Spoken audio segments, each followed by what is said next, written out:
Welcome, everyone. This is your friend, the DN What If, here with another exciting fanfiction. Today, we're diving into the story of what if Deku became a vigilante and an informant?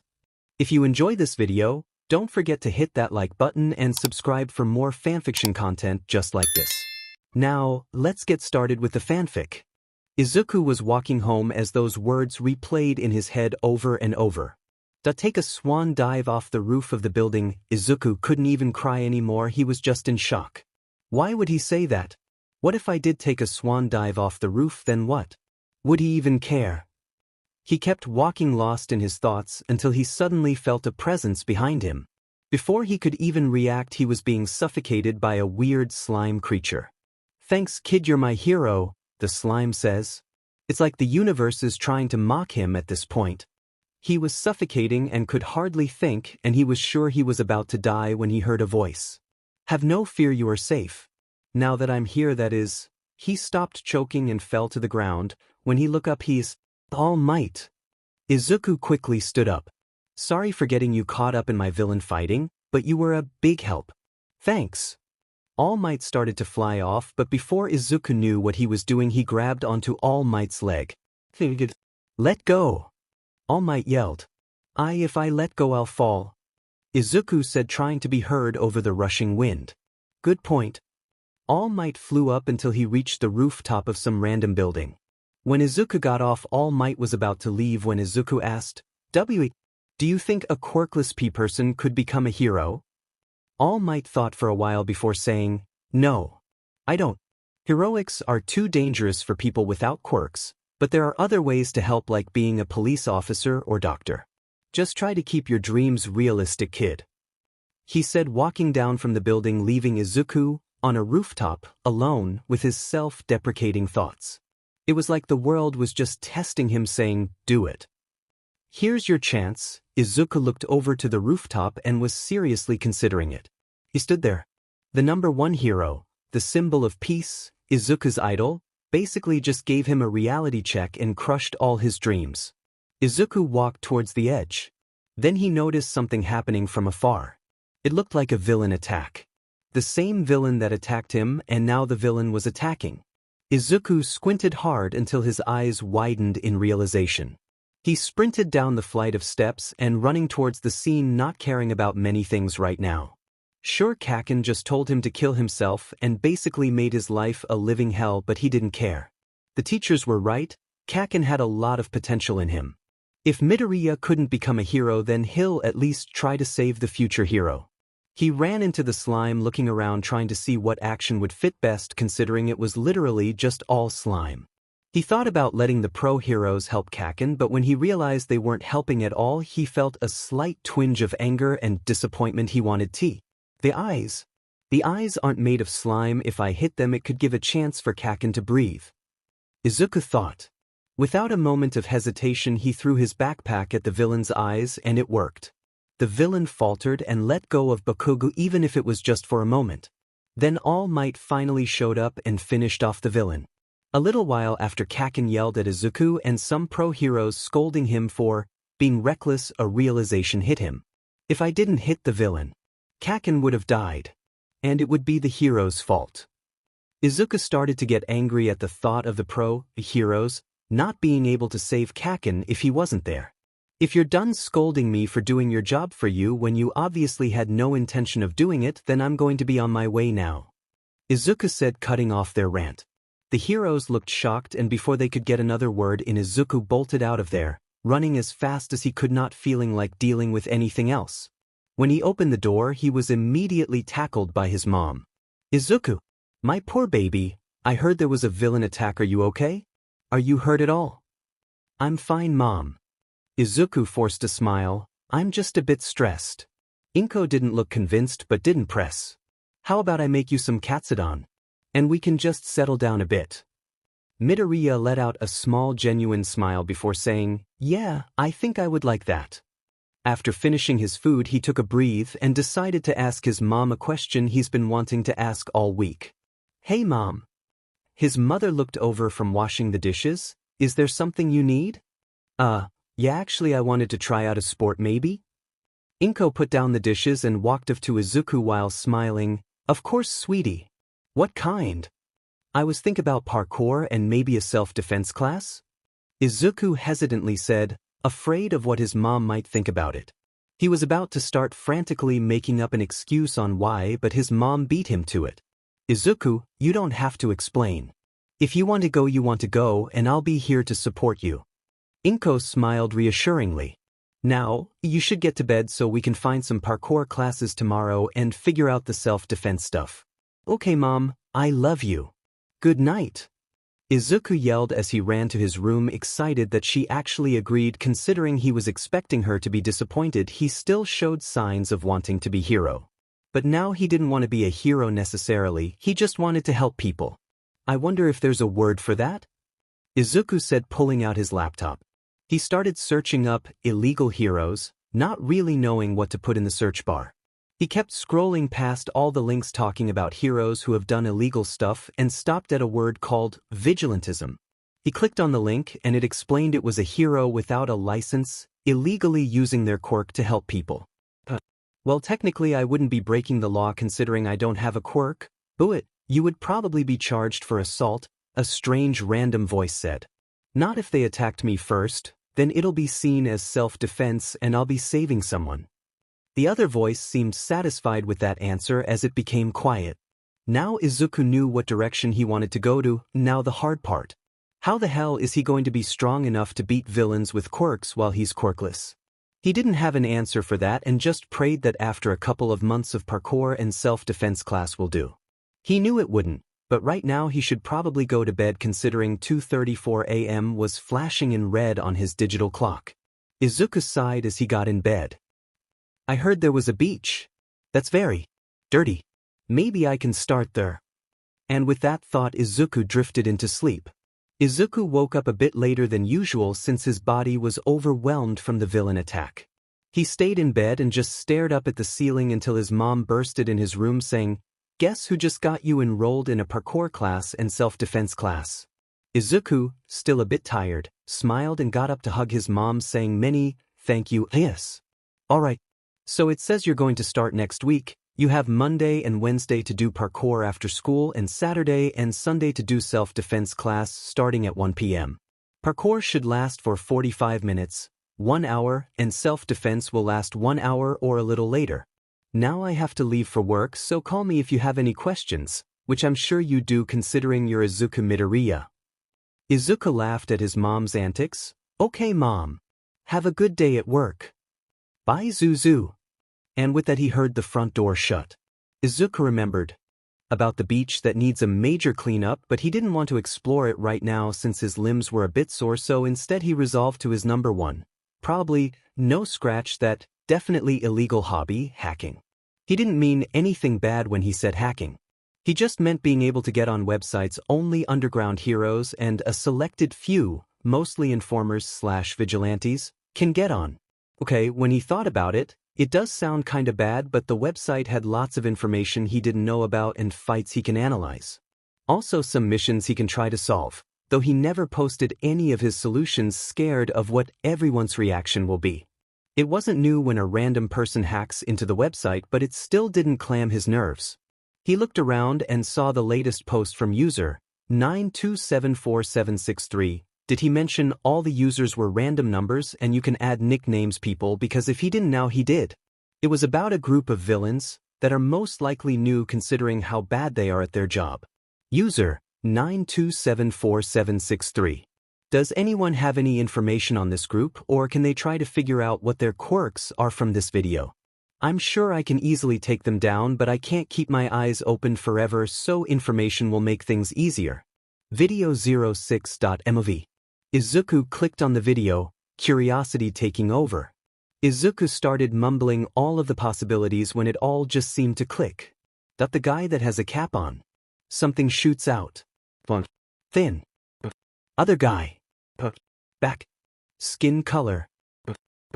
Oh, I got it. Izuku's hand hovered over his keyboard, wondering if he should say it. He decided to F it all and that helping would be more important, so he started typing. 3:46 p.m. User 9986757. From my understanding of the video, the guy on the left has a quirk where he can control his hair, making it sharp or dull, doesn't seem to matter, and the one in the air has somewhat of a porcupine quirk where they can shoot out needles that seem to have poison on them out of their back. One way to take them down is to 1. Get some sort of thick blanket with a cleaning chemical and throw it over the guy in the air's back, and 2. The guy with crazy hair doesn't seem to have a mutant quirk, since when Eraserhead looked at him, he momentarily stopped using his hair and started dodging instead of attacking, so he can just erase his quirk. You should probably also blindfold the one with needles because he can't shoot blindly in risk of hurting his partner. Sorry if this wasn't all too helpful. 3:46 p.m. User 9274763. That actually does make a lot of sense now that you pointed that out. It was very helpful, and thank you for also adding a possible plan in your explanation. It will really help a lot. Also, are you new around here? I don't think I've ever seen your UID before. And if you are new, then what should I call you? I hope to work with you again in the future. Izuku's hand stayed still on his keyboard, shocked at how quick the hero replied and the fact that they want to continue working with him. Izuku thought for a minute before typing. 3:48 p.m. User 9986757. I'm glad I can help. And I'm not exactly new here, I've just never really interacted before or posted anything until now, but you can call me Deku. Is there anything I can call you if we do talk again in the future? 3:49 p.m. User 9274763. User 9274763 changed user 9986757 to Deku. I see, that is a very interesting name choice. You can call me by my hero name Eraserhead. Yes, that is me in the video. Have a good day, I have some villains to catch. 3:49 p.m. Deku changed user 9274763 to Eraserhead. It's lovely working with a hero. Hope you catch those bad guys. Izuku was internally freaking out. Like literally. He wanted to scream and go feral. He had just helped out Eraserhead. He had found out about underground heroes not too long ago, and Eraserhead was most definitely his favorite by far. Ecchi.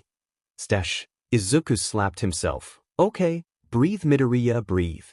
He decided to go into the kitchen and look for snack to try and relieve some of his stress and excitement. He settled on just a cup of ramen since that's all he was willing to make currently. You know, I could basically graduate from junior high right now. Then I wouldn't have to deal with Kaken. Or anyone really. But if I do that, then what would I do? And mom's gonna worry over me not having a social life, as if I already had one in the first place. Izuku kept muttering and went into his room with his ramen. Oh, I know, if I want to challenge myself but don't want to graduate early, then I could just take those random tests that the principal from UDA kept sending out. I'll just enter my name as Deku, or something, then boom, they can't find my file.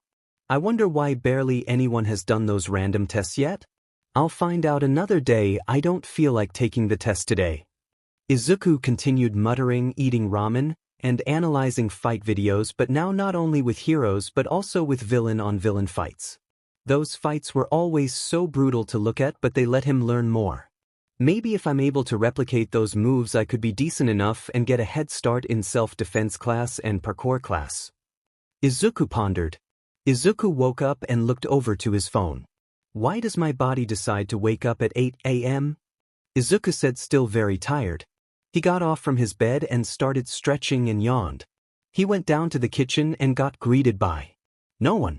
Mom must have gone to work early today. He grabs a bowl and starts getting cereal. Maybe I'll go to the library, a little extra studying won't hurt. Besides, if I want to have a chance at high school quirkless, then I'll need to work harder or something like that. He mumbled under his breath, knowing full well that he could probably skip the first and second year of high school. After eating and brushing his teeth, he grabbed some money from his allowance in case he needed some and left the house to go to the library. When he reached the library, he just looked around trying to find random textbooks and skimmed through them looking for something new to learn. When he found a couple of books, he checked out and left the library. When he got back home, he placed all of the books down in his room and tried to remember what he wanted to do. I know I said I was going to do something today, but I totally forgot. Izuku groaned, trying to remember. He went out of his room to grab a cup of water and looked around. He looked at the TV his mom forgot to turn off, and on the TV was an ad playing for hero merch. He could hear the TV saying, "And All Might saves the day as always, now you can buy our new limited edition All Might hoodies." News is that All Might may or may not be teaching at UE. So if yo dash, oh, that's what I was going to do, Izuku said, rushing back to his bedroom and pulling out his laptop.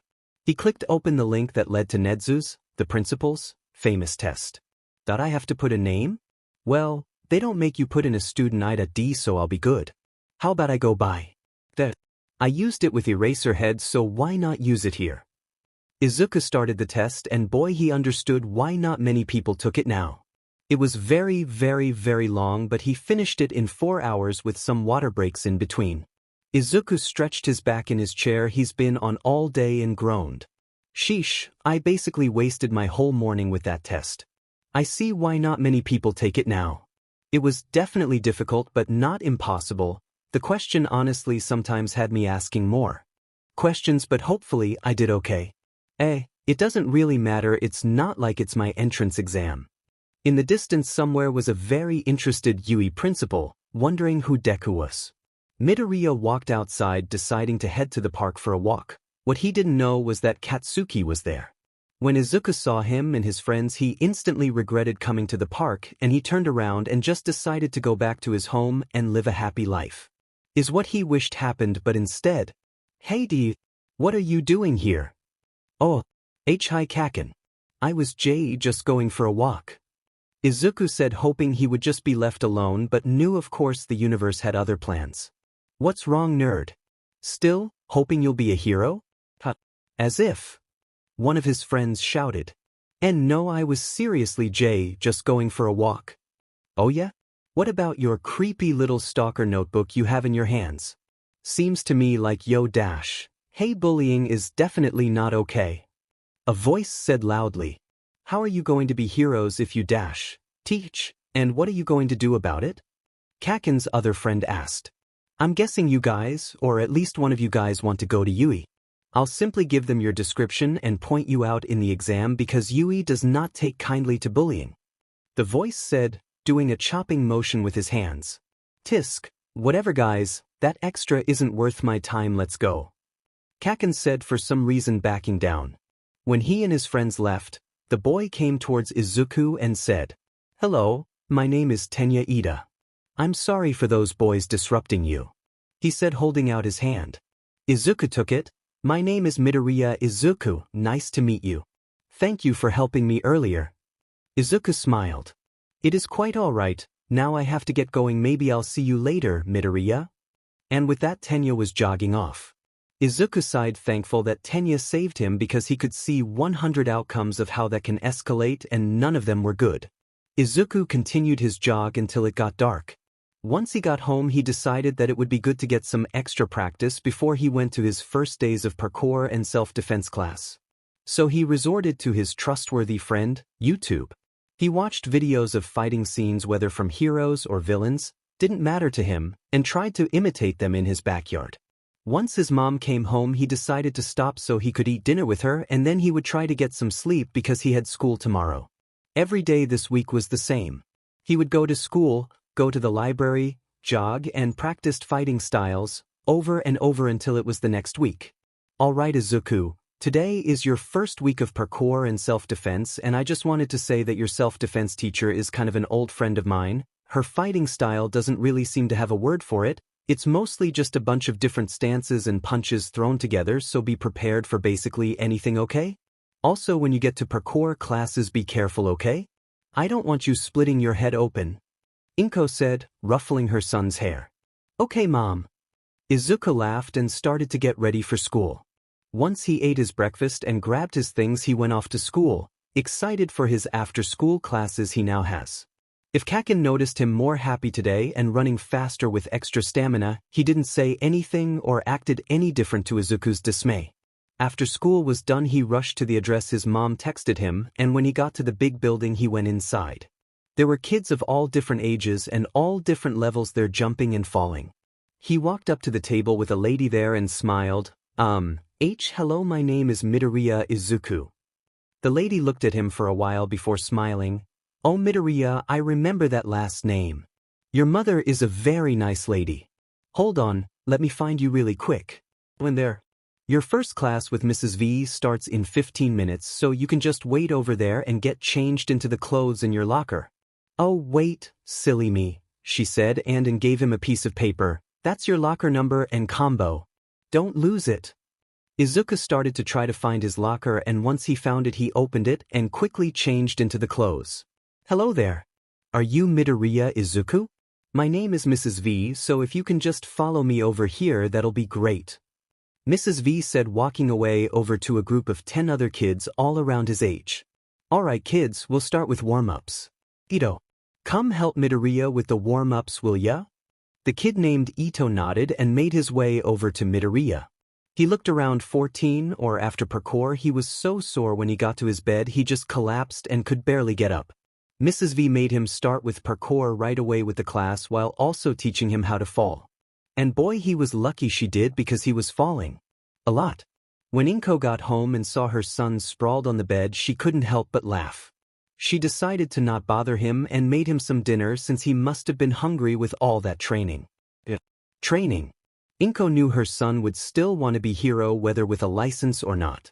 She's seen him on his computer on websites he probably shouldn't even legally be on, but she didn't care.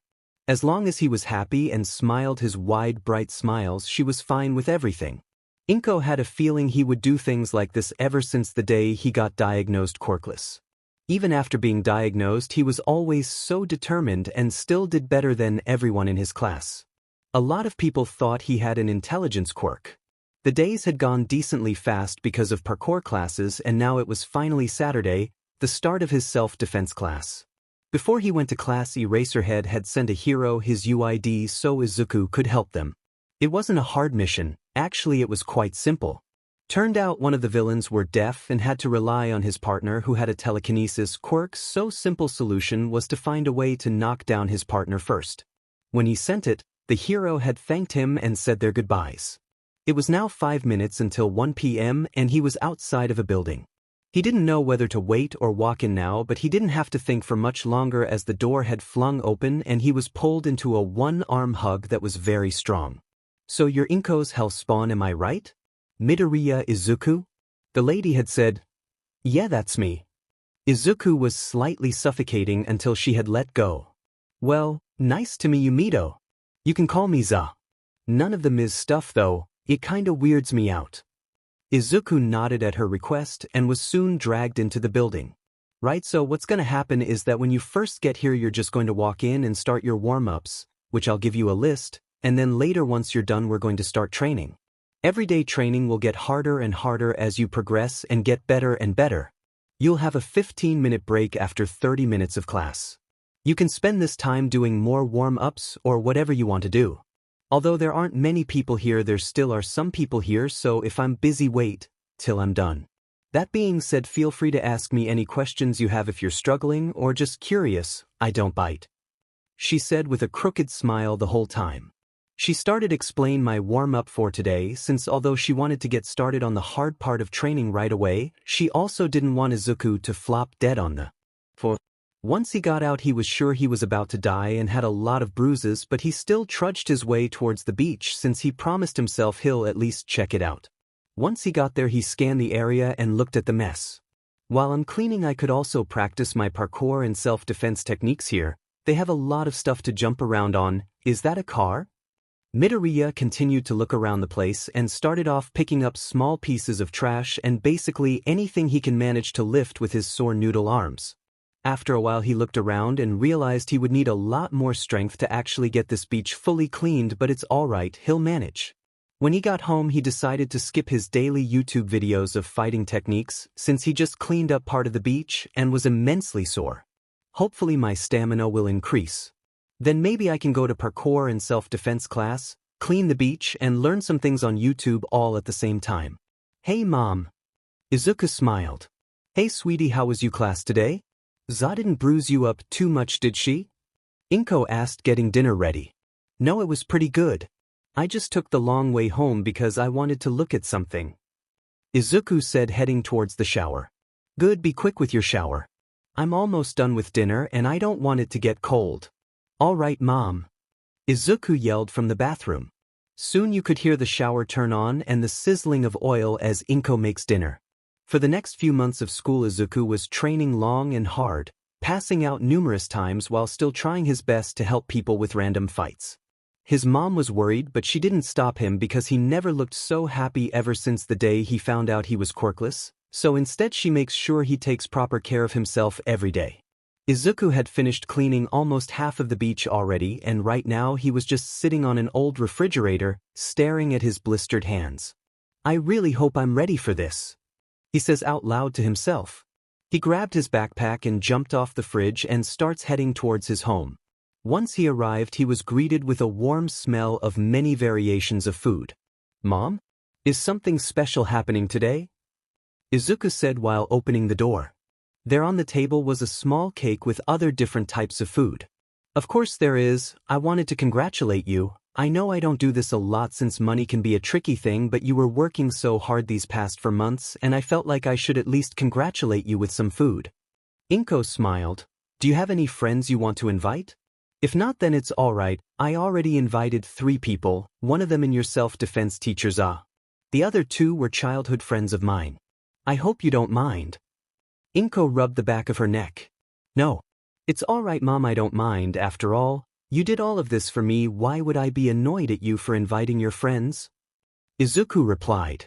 Inko went over and hugged her son. Oh, Aizu, you're too kind. Now go take a quick shower. You smell like sweat and garbage. Izuku chuckled. Alright, Mom, I love you. Love you too. Once Izuku finished taking a shower and changed his clothes, he went into the kitchen and found his mom talking to 2 other people. Ah, Izuku. This is Aki. His mom pointed towards a man with a funny-looking hat. And this is Fry. He's from California and recently moved here with his boyfriend because his university is here. Izuku slightly bowed and said, Nice to meet you, Mr. Aki and Mr. Fry. Fry lightly laughed at Izuku's formality. It's alright. You can just call me Fry, you don't have to use Mr. Izuku nodded at this, and he was about to say something before rapid knocking was at the door. Oh dear, Inko giggled, that must be Za. She opened the door and there was Za, smiling brightly. Oh, Inko, you don't know how excited I am for this. There's my boy Izuku. Za exclaimed, walking over and messing up his hair. Look at you. You have more muscles than when I first saw you. And you don't smell like sweat. Za looked over and saw Mr. Aki and Fry. Hello there, my name is Za. I'm Izuku's self-defense teacher. Za pulled out her hand and the men shook it. While they were talking, Inko smiled and walked over to Izuku. Well, come on, let's eat. I'm sure you're hungry. I've never seen you this interested in a student before. What did they score? Present Mike asked.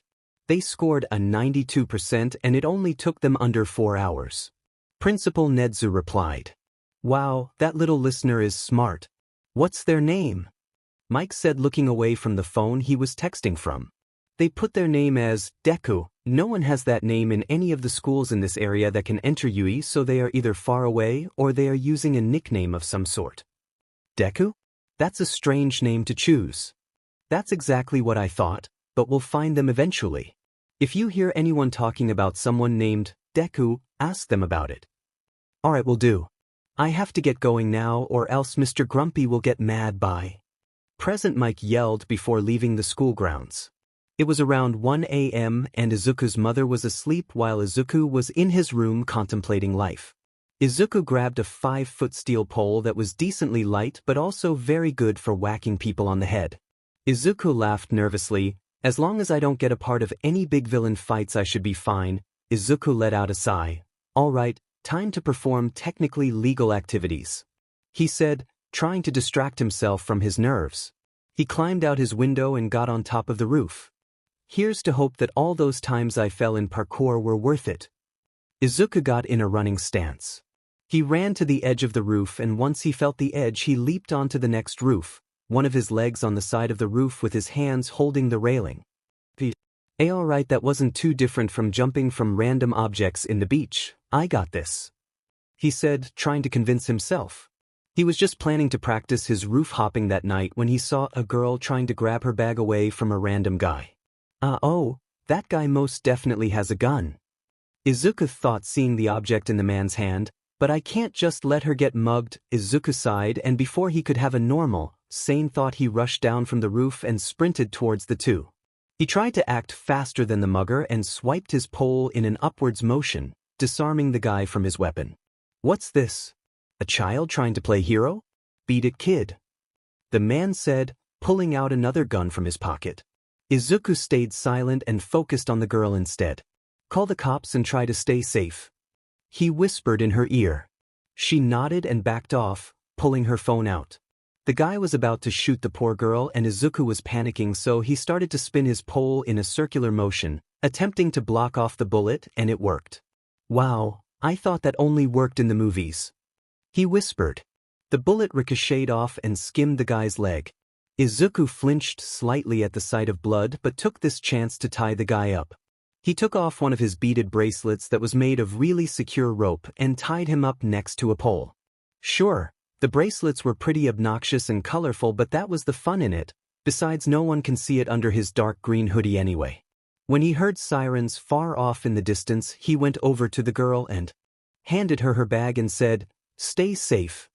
He then ran off onto the rooftops, and once he got to a seemingly safe spot he took off his mask and was breathing from the adrenaline rush he just got from that fight. That was pretty decent fight over there for a new time vigilante. Izuku instantly got up and turned to the voice who said that. It was Eraserhead. Izuku's eyes widened and he tried to run away. The vigilante started to run away, but before he could, Aizawa caught by the arm with his capture weapon when he was mid-air. He heard a slight pop followed by a high-pitched yelp. Shuda's eyes widened his realization that Vigilante could possibly be as young as 16, and he instantly tried to be more gentle. He loosened his capture weapon and asked, "Are you all right?" The Vigilante took this as a chance to run and started jumping to the next roof. Is this kid insane? He could possibly have a dislocated shoulder, yet he still runs. Teach, problem child, Shoyuda thought as he ran after the Vigilante. Oh my god, oh my god, oh my god, oh my god. Was all Izuku could think about as he was basically racing the pro hero he helped with missions online.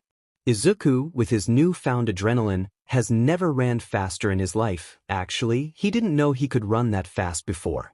He tried to think of a good way out. So what did his totally sane brain come up with? Jump off a roof and pray you live. And so he complied. He jumped off the roof, not missing the shocked face of the hero as he went airborne. While in the few seconds of falling he saw a ledge near the ground and grabbed onto it and swung himself so it made his fall less painful. Once his feet touched the ground, a surge of pain went through his ankle, but he didn't stop running until he made sure the hero wasn't following him around anymore. Once he climbed through his window and into his bedroom, the adrenaline was finally no longer there and the pain in his foot grew stronger. "Fuakuk," he whispered, changing into his pajamas. "After all that falling I still can't land correctly." He scolded himself. He then realized the pain in his shoulder, but he was too tired to care, so he just went to bed and decided to ignore it and deal with it in the morning. And now it was the morning and he had to deal with it. He told his mom that it was from when he fell off the bed at night, which was very believable because his mom said she did half wake up to a thud. She just told him not to do too many things today that involved his arm and left for work. His summer consisted of a lot of outdoor vigilance and indoor vigilance, playing as Deku and Akan. Normally he would say Deku was just an informant, except for the fact that Deku has actually called a couple of heroes mid-battle and gave them information of what to do, so the media decided to call him a vigilante instead. Because of the calls, this led him to buying a voice changer.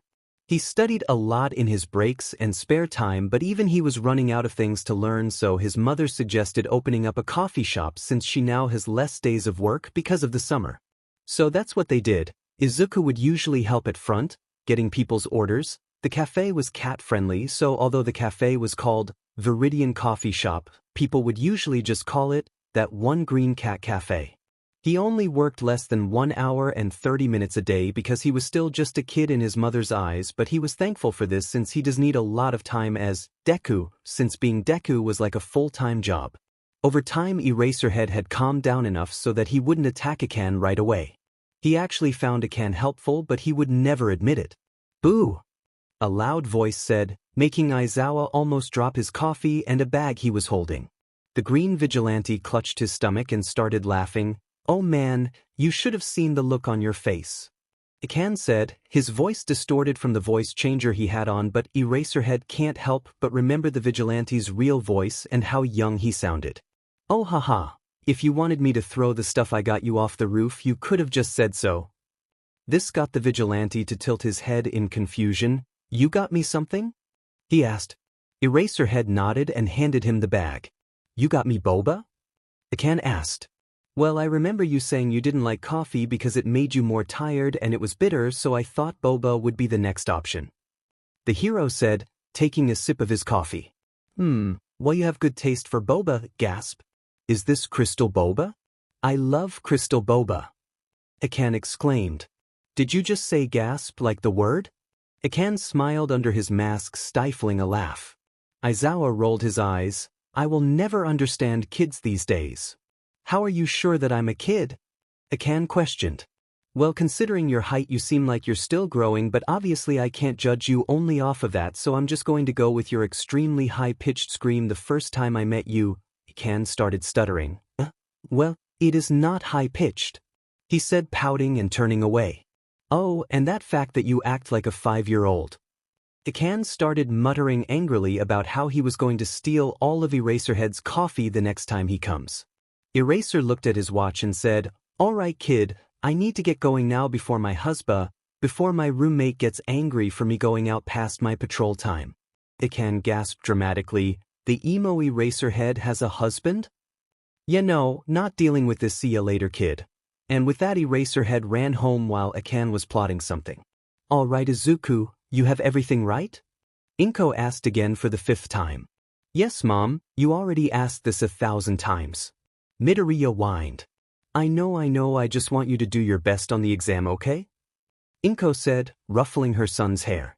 "All right, Mom, bye." "Love you," Midoriya said as he ran out the door. Inko couldn't help but smile. Midoriya was now walking towards the entrance exam when he saw a boy looking kind of nervous. He didn't know if he should talk to him or not, but before he could decide the boy had saw him first and asked, "Hey, are you taking the hero course?" No," Izuku said, surprised. "Oh darn, I don't know what to expect or what to do, I'm so screwed," the boy said frantically. "Well, I think you should do what you think is right as a future hero no matter the situation, since this is a hero exam. Sorry if that's not much help," Midoriya said. The boy thought about it for a while before smiling. He sighed. "Thanks, that helped me feel a bit better. My name is Kirishima Ijiro. And my name is Midoriya Izuku. Nice to meet you," Izuku said. "I hope you do well on your exam," Kirishima exclaimed, walking away to his exam. "Oh, you too," Izuku responded. Izuku continued his way to the classroom where they'll be taking the test. Izuku didn't fully know what to expect, but he was thinking it would be somewhat like the test the principal had up online, but actually it was quite easy. With how fast he was answering the questions, he started to doubt himself because he was going a bit too fast. He made sure to skim through and double and triple check all of them, but he didn't end up changing much besides 10 questions. Sheesh, I'm either some sort of genius or I totally just flunked this test, Izuku thought. Knowing my luck, I probably flunked it, but I might as well turn it in now or never. And with that, Izuku got out of his chair and handed in the test. He was the first one out, so he just kind of awkwardly sat there in silence, surrounded by his own self-deprecating thoughts and doubts. "Hey!" Izuku flinched at the sudden noise. "Aren't you supposed to be taking the exam?" one of the teachers at UE asked. "Oh, I already finished the exam," Izuku said. The teacher looked at him surprised, then smiled. I see, my bad, have a good day. I hope to see you in the student list." The teacher walked away. After a while of sitting there, another student finally finished their exam from a different classroom. He had purple hair and looked like he hadn't slept in years. He looked at Midoriya and said, "So, do you know what we're supposed to do?" "We're just supposed to wait here you until the rest of the students are finished," Izuku replied. "Oh, well, my name is Shinso Hitoshi," Shinso said, sitting next to Izuku. "My name is Midoriya Izuku," Izuku said, holding out his hand. Hitoshi accepted and shook it. After a couple minutes of sitting in silence, Midoriya finally broke it. So, what's your quirk? He asked. Hitoshi dreaded the moment because he knew it was coming. Oh, it's a brainwashing quirk. There was the silence he expected. Next he was sure that Midoriya Wow, that's so cool. How does it work? Do you simply look at them? Or do you need to touch them? How far can you go when controlling them? Like, can you make them do things they didn't know how to do? Can you control their quirks?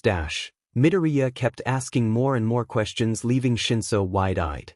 He did not expect this reaction. Midoriya thought his quirk was cool and not villainous.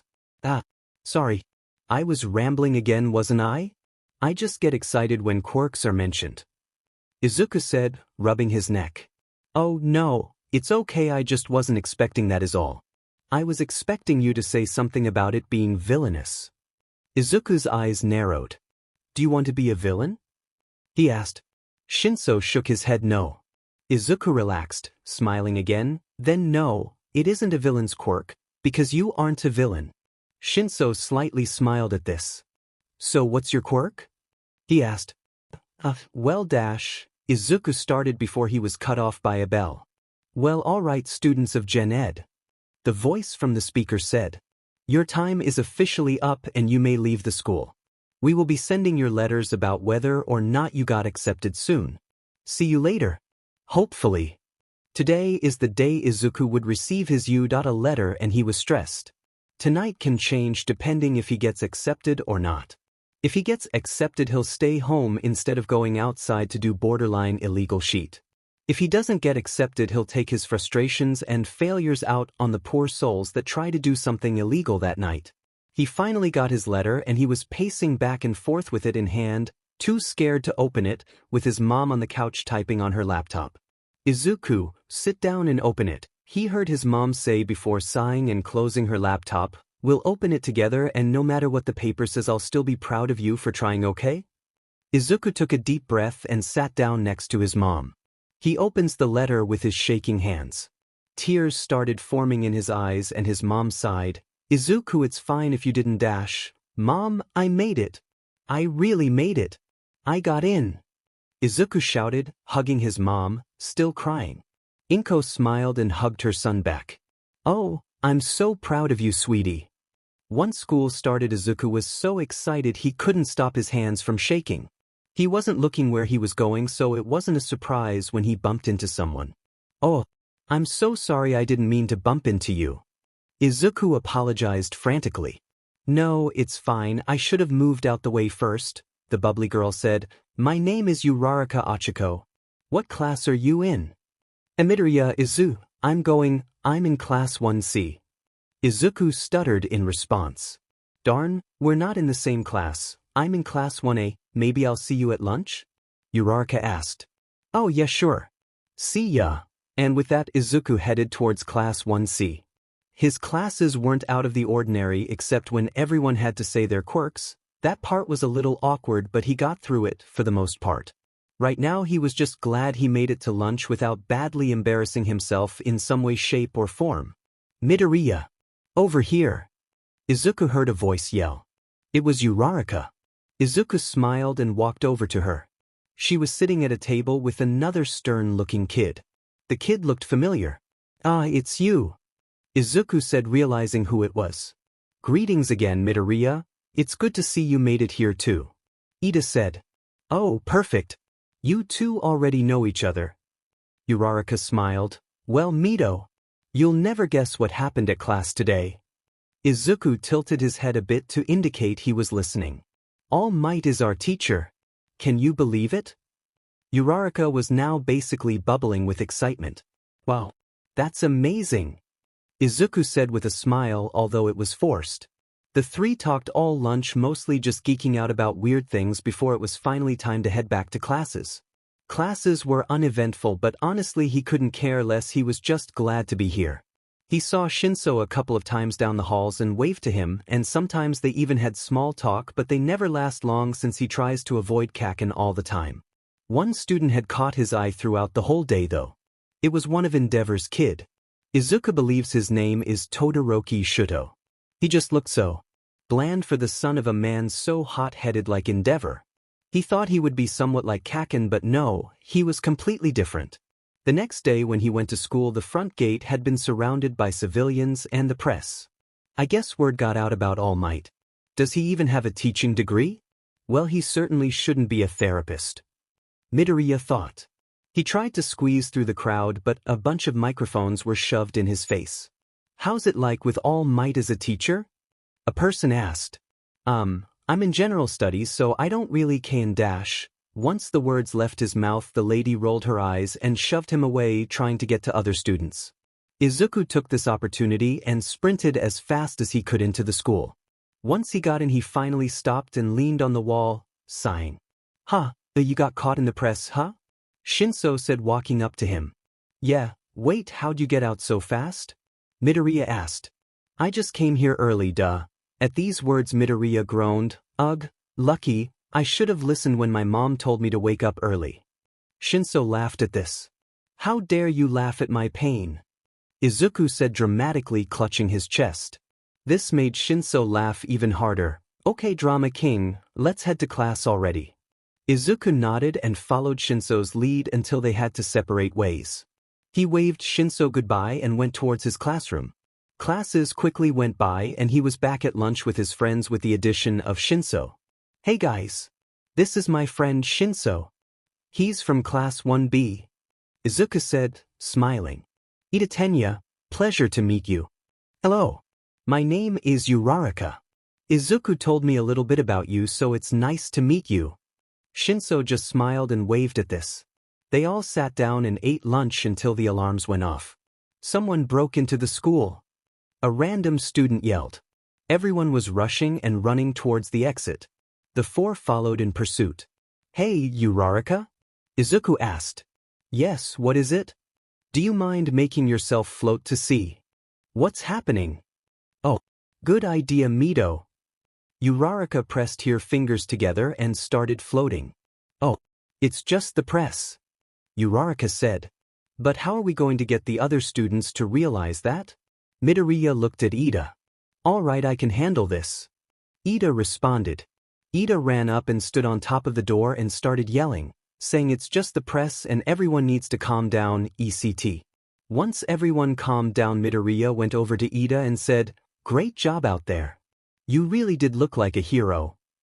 Ida grew flustered at this, well, as flustered as a robot can, but that's besides the point. Thank you, Midoriya. Yeah. You were awesome, Ida. Uraraka jumped up and down. I do admit that was pretty impressive since we're all just first years. Shinso smiled, or well, tried to. After that eventful mess, everything went back to normal and student went back to class. This is worrying. How could the press break into Yui? There's definitely more to it, no question, was the only thing Izuku could think about all day. When Izuku went home, he felt uneasy about the whole situation. He was on his way home from parkour classes when he overheard a group of people talking in an alley. So they're really planning a break-in? Inuit. To try to kill All Might. Voice 1 said. Yeah, what a bunch of idiots. Is it even possible to kill that smiley freak? Voice 2 asked. Beats me. Voice 1 replied. League of Villains my butt. Unless they have literal God on their side, then it would be foolish. Voice 3 spoke. Hush up. People may be around, and since we're not All Might, we definitely wouldn't stand a chance against them if they knew we accidentally spilled their plan. Voice 4 said. The group nodded in agreement and the rest of their words were whispers. At this, Izuku took it as a cue to leave. Oh, I'm going to be late and Mom's gonna worry again. Izuku muttered under his breath. He's been listening in for so long that it was dark now. Even so, he pulled out his notebook and wrote all of the information the voices had said. He stopped walking and leaned on the wall next to him, still writing in his notebook. After a while of writing, he felt a hand on his shoulder and yelped. A slight look of recognition flashed on the stranger's face before he shook his head. Isn't it a bit late for a teenager to be out?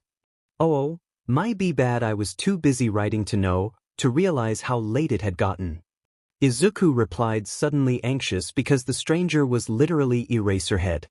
Here, I'll walk you home, it's dangerous out. Eraserhead said. Izuku nodded and led the way to his house. Once they were there, his mother greeted him with a bone-crushing hug. "Oh sweetie, I know your sense of time is horrible, but please at least answer some of my texts," Inko said. She looked up and realized Eraserhead was there. I'm so sorry if my son bothered you in any way." "No, it's fine, I'm in Pro Hero," he pulled out his license, "and it's my job to make sure he's safe." "Thank you again though," Inko said. Eraserhead smiled and went on his way while Inko turned towards Izuku, still squishing his face in a tight hold. "Young boy, you had me worried sick, make. Got it?" she said with each word pulling on his cheeks. "Oh. Okay, I got it," Izuku replied, instantly rubbing his cheeks once she let go. "What will I do with you?" Inko sighed. "Anyways, how about some Katsudon?" "No reason in particular, I was just wanting some myself." At this thought, Izuku nodded eagerly with a bright smile. They both laughed and went on their way to the dinner table. The next day, Izuku knew he had to think of a way to stay home. He knew he needed to get to the USJ before the villains arrived. Izuku groaned and put his hands over his face. "How the hell am I gonna do this?" he thought to himself. He walked towards his mom's room where she was getting ready for work. "Hey mom, I know the school year just started and all, but I have a really bad stomachache, probably from something I ate last night when I was outside. Is it okay if I stay home today?" Izuku asked, praying that it works. Inko sent him a concerned glance before sighing. "All right, if it gets really bad, call me and we'll go to the doctor, okay?" Izuku smiled widely. "Okay. Thanks, Mom." Inko sent a smile back. "No problem, sweetie. Now go back to bed before your stomach ache gets worse." Izuku nodded vigorously before speed walking back to his room. Once Izuku heard the door click, indicating his mom had left for work, he quickly got his vigilante supplies ready and opened his laptop. After a while of scrolling, he found Eraserhead's contact and started typing. 7:20 a.m. Sorry, I'm aware you have classes today and a field trip happening. Please don't ask how I know that, but I have some important warnings and red flags. Please do note I have no concrete evidence of any of the things that I say besides me eavesdropping in person. There is a chance that there will be an attack in the USJ, including a group of villains who call themselves the League of Villains, or the LOV. They plan on attempting to kill All Might, but considering they're villains, they wouldn't mind hurting your students. I know there isn't much you can do, but at least be ready for anything. The chance of this being real are low since I didn't hear it from the LOV themselves, but a chance is still chance, and I wouldn't want you or your students to risk to getting badly injured. I'll try to find out more about the LOV right now. Sorry again in advance for sending this to you so early in the morning. 7:22. Eraserhead. Although I am still worried about how you know about my schedule, I won't push it. Thank you for sending me this information. I will warn All Might and everyone attending the USJ to be on their guard. Also, how did you happen to eavesdrop? Do you do vigilante work? 7:22. I don't do vigilante work. I happened to be passing by and the group weren't exactly being very quiet. I am strictly only an informant and analyzer. 7:23. Eraserhead. Okay, just checking because your typing style reminds me of a way a local vigilante talks. But then again, I shouldn't judge based off of that since typing style can be very different from how most people interact. Izuku was sweating even if it was chilly in his room. I'm so stupid. Why was I getting so careless with my personality? At this rate he'll figure out and connect the dots. Izuku screamed in his mind. He sighed and looked at the time. He got in his vigilante outfit and quickly hacked into UDA's camera system to disable a few cameras just to find that all the cameras and communication systems were turned off. Oh, that's not good, he thought. Maybe I could use the website on my phone. Or is that too risky? Who cares? Izuku says, pulling out his phone. 7:46. Important news. The cameras in UDA are all disabled and it was not by me. Please stay aware of your surroundings at all times. The chances of them attacking All Might will go up. Please tell All Might to postpone coming to the USJ for a bit because I have a feeling that they aren't just cocky and they genuinely have a plan to kill him. Please stay safe. I'm very sorry for my grammar mistakes and everything else. I am currently on the move right now and it's hard to type with one hand. 747. Erase her head. Thank you for the warning, but I'm worried about why you hacked into the U.A system, but we'll talk about that later. I'll tell All Might to arrive a bit late. Also, you saying aren't a vigilante while hacking into U.A camera system and saying, I am currently on the move right now, is not very reassuring or logical. Yes, this is me saying I'm very suspicious of you right now. Izuku almost face-palmed himself when he realized he basically just told Eraserhead, hey, I'm a liar and a vigilante LO loser. Izuku quickly put his phone in his pocket and kept sprinting towards UA. The bus had just arrived and students from 1A were going in. He waits until the bus starts moving and then chases it from above on the rooftops, making sure to avoid being seen. Then Izuku realized something and quickly pulled out his phone again. Everyone. There. Speaking on the topic of vigilantes, I sent a text regarding the situation to a couple of trusted vigilantes, so don't be surprised if a couple of them show up, but also don't be surprised if none of them show up. Izuku quickly put his phone in his pockets again and sighed. Having multiple identities is hard. Izuku mumbled. His parkour classes were really paying off and he had a lot more stamina than he did in junior high, thank God. After a while of sprinting, he climbed on top of the USJ building, finding a good hiding spot that's also perfect for smashing a window and jumping in to help anyone. After a while of just sitting there, he saw something that he could only guess was a portal. Huh, a portal quirk? This could be tricky, hopefully it has a cool-down time. He thought to himself. He saw Kirishima point towards it and say something. Aizawa got in a defensive position and started shouting, most likely telling them to stay back and those are villains, something along those lines. Teach, I should really invest in some ultra-hearing headphones or something. Izuku paused his thought for a moment before smiling. Friggin' ultra-hearing headphones. Why didn't I think of that? Oh wait, I did. He shook his head and focused on the scene in front of him just in time to see everyone get teleported into different places.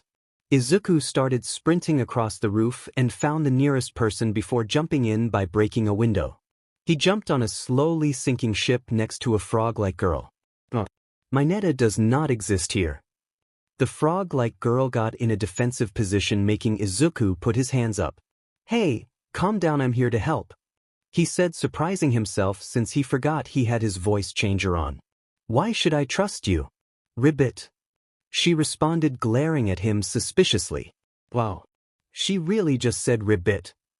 Well, you don't really have much of a choice since we're surrounded by hostile villains. Izuku said. She sighed in defeat, urging him to continue. What's your quirk? Izuku asked, although he already had a guess of what it was. It's frog. It basically gives me most abilities a frog has. Izuku nodded as a sign he heard her. The villains probably don't know about your quirk yet, so they're playing safe until the ship fully submerges. She nodded in response. Okay, so what's going to happen is I'm going to throw a few small explosives and then a big one into the water, which should hopefully create a large enough dent in the water to viscously create a whirlpool effect of some sort. Once that happens, do you think you can figure out a way to get the both of us out fast enough? Izuku asked.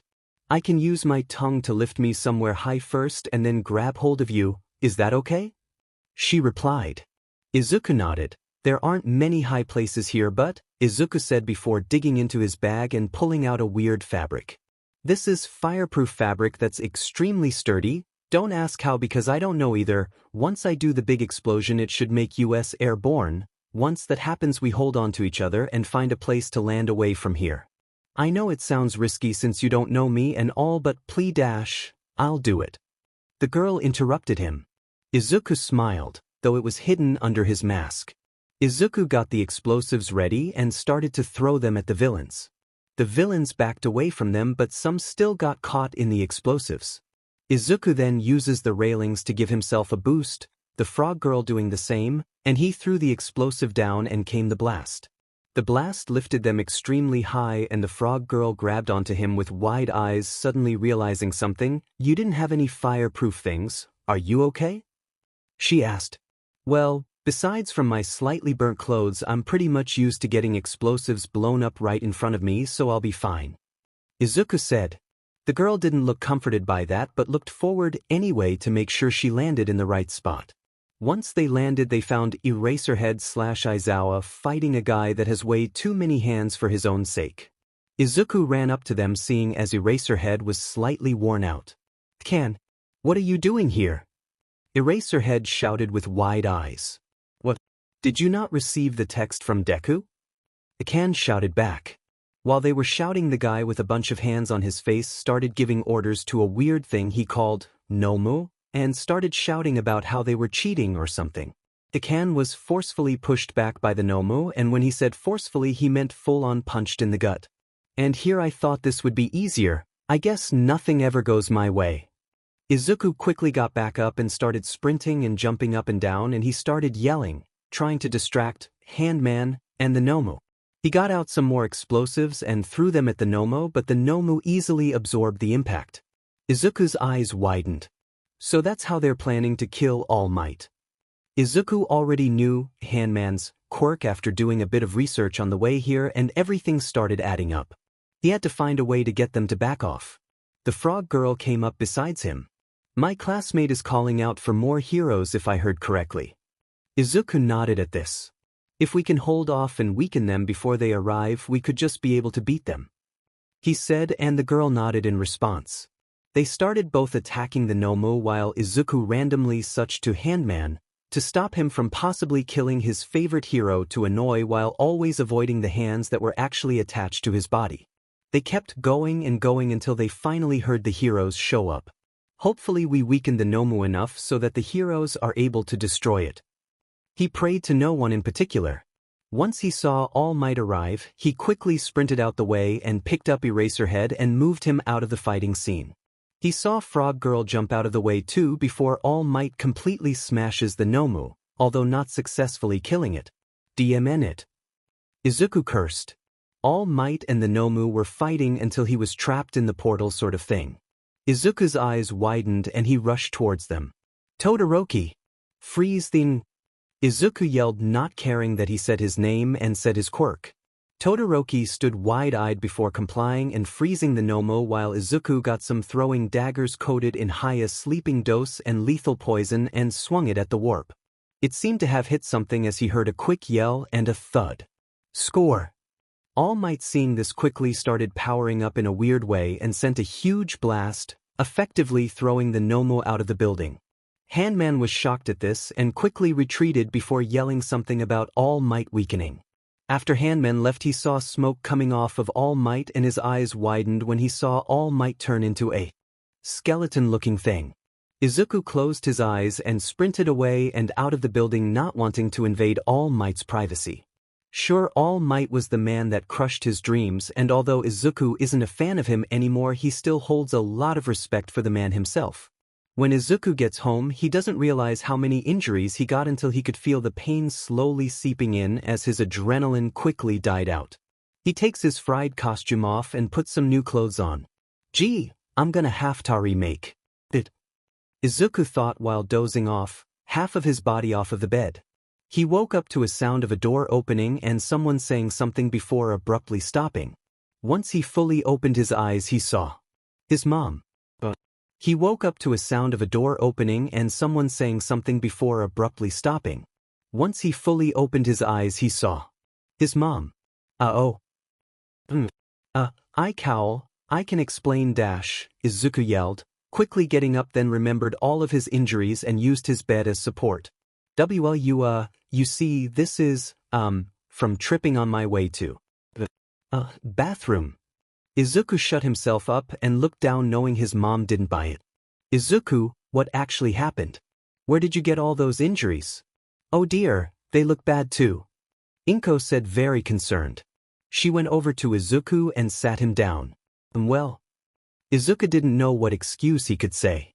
Inko sighed. "Izuku, I'm not oblivious." I never said didish," Izuku started before Inko cut him off. "What I mean is that I've known what you've been up to, or well, rather I had a feeling I knew what you've been up to. All over on the news is new vigilante can, this and vigilante. I know you're past with the word useless, and I just." Izuku was tense, scared of what his mother had to say. "I just wished you would have informed me sooner." Izuku's head shot up in surprise. I could have helped you with your costume and helped you clean up your wounds. Inko looked at Izuku. So, will you finally tell me everything that's bothering you so I can help? Inko said, smiling. Izuku's eyes widened as tears started welling up. Izuku sobbed and nodded vigorously as he put his head on his mother's shoulder while she hugged him. Once he calmed down, Izuku told her everything he was hiding, him being informant/vigilante Deku and vigilante Akan. He told her about the bullying that had happened with Kaken, the suicide baiting, everything. His mother looked concerned, relieved, and angry, but she put those feelings aside as she comforted her son. Later on, she started to patch up her son's wounds and started on his costume. She only did the sewing while her son did the more complex designs. Izuku added the ultra-hearing headphones he was talking about earlier. There was a button on there that when pushed will show a translucent kind of shield for his eyes. They acted as glasses, but considering he doesn't have bad eyesight, they helped him see further. He was thinking about getting another weapon since throwing explosives and swinging a pole around isn't going to save him from everything. Yes, the first thought was directed at Kaken and the slime incident. I'm not skilled at anything else yet, so I should start off with a blade. Izuku thought while adding the finishing touches to his headphones. He called it the UH, standing for Ultra Hearing Headphones. It honestly sounded really lame, but at least the acronym sounds cool. It literally sounds like I'm just saying, as in I'm stalling my sentence. Izuku frowned at whatever still sounds super cool. He went over to the beach again and started searching for anything of use, specifically for a blade. He ended up finding a broken wooden sword and a lot of metals of all kinds and some other extra things. I can work with this, Izuku said, putting all the things in a duffel bag and heading home. When he walked in his house, he quickly put the duffel bag in a safe place with his other supplies so they wouldn't be found so easily. Don't get him wrong, he trusts his mom. He was just doing this in case anyone ever comes over. Better start a habit now than risk forgetting about it and get weird looks or possibly reveal who you are. Nezu was currently sitting with Aizawa in his office talking about a certain someone and a couple of students that piqued their minds. Ah, I see. So, Deku has helped you with villain cases before? That must explain how he managed to get such a high score. I wonder if I can get to ever play a game of chess with him. Nezu said the last part mostly to himself. Do you mind giving me his UID? I would love to converse with him someday. Aizawa nodded in agreement and wrote Deku's UID down on a piece of paper. Now, since you're here, I might as well get another helping hand on this matter. There are a couple of students who did extremely well on their entrance exam or have done extremely well in the past. I want you, and other teachers, to keep an eye out for them. You can choose yours, although there are only 2 students left, he said, turning his laptop to face the pro hero showing a blonde kid in Class 1B and a Viridian-haired boy in Gen Ed. The blonde one is Monoma Nito. He definitely has a big personality. His compatibility with other students, especially from 1A, aren't the highest. His quirk is copy. He can copy the quirk of other people with physical contact. This one is Midoriya Izuku. He's definitely more shy and reserved but seems to be decently well with anyone that strikes up a conversation first. He is quirkless but still scored one of the highest on the written portion of the entrance exam while being the first to be done.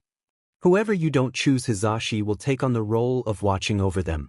You'll be observing them whenever you see them on your breaks and especially lunch. Whether or not you seek them out first is completely up to you. Nezu finished, still smiling. Aizawa sat in there and looked at the two.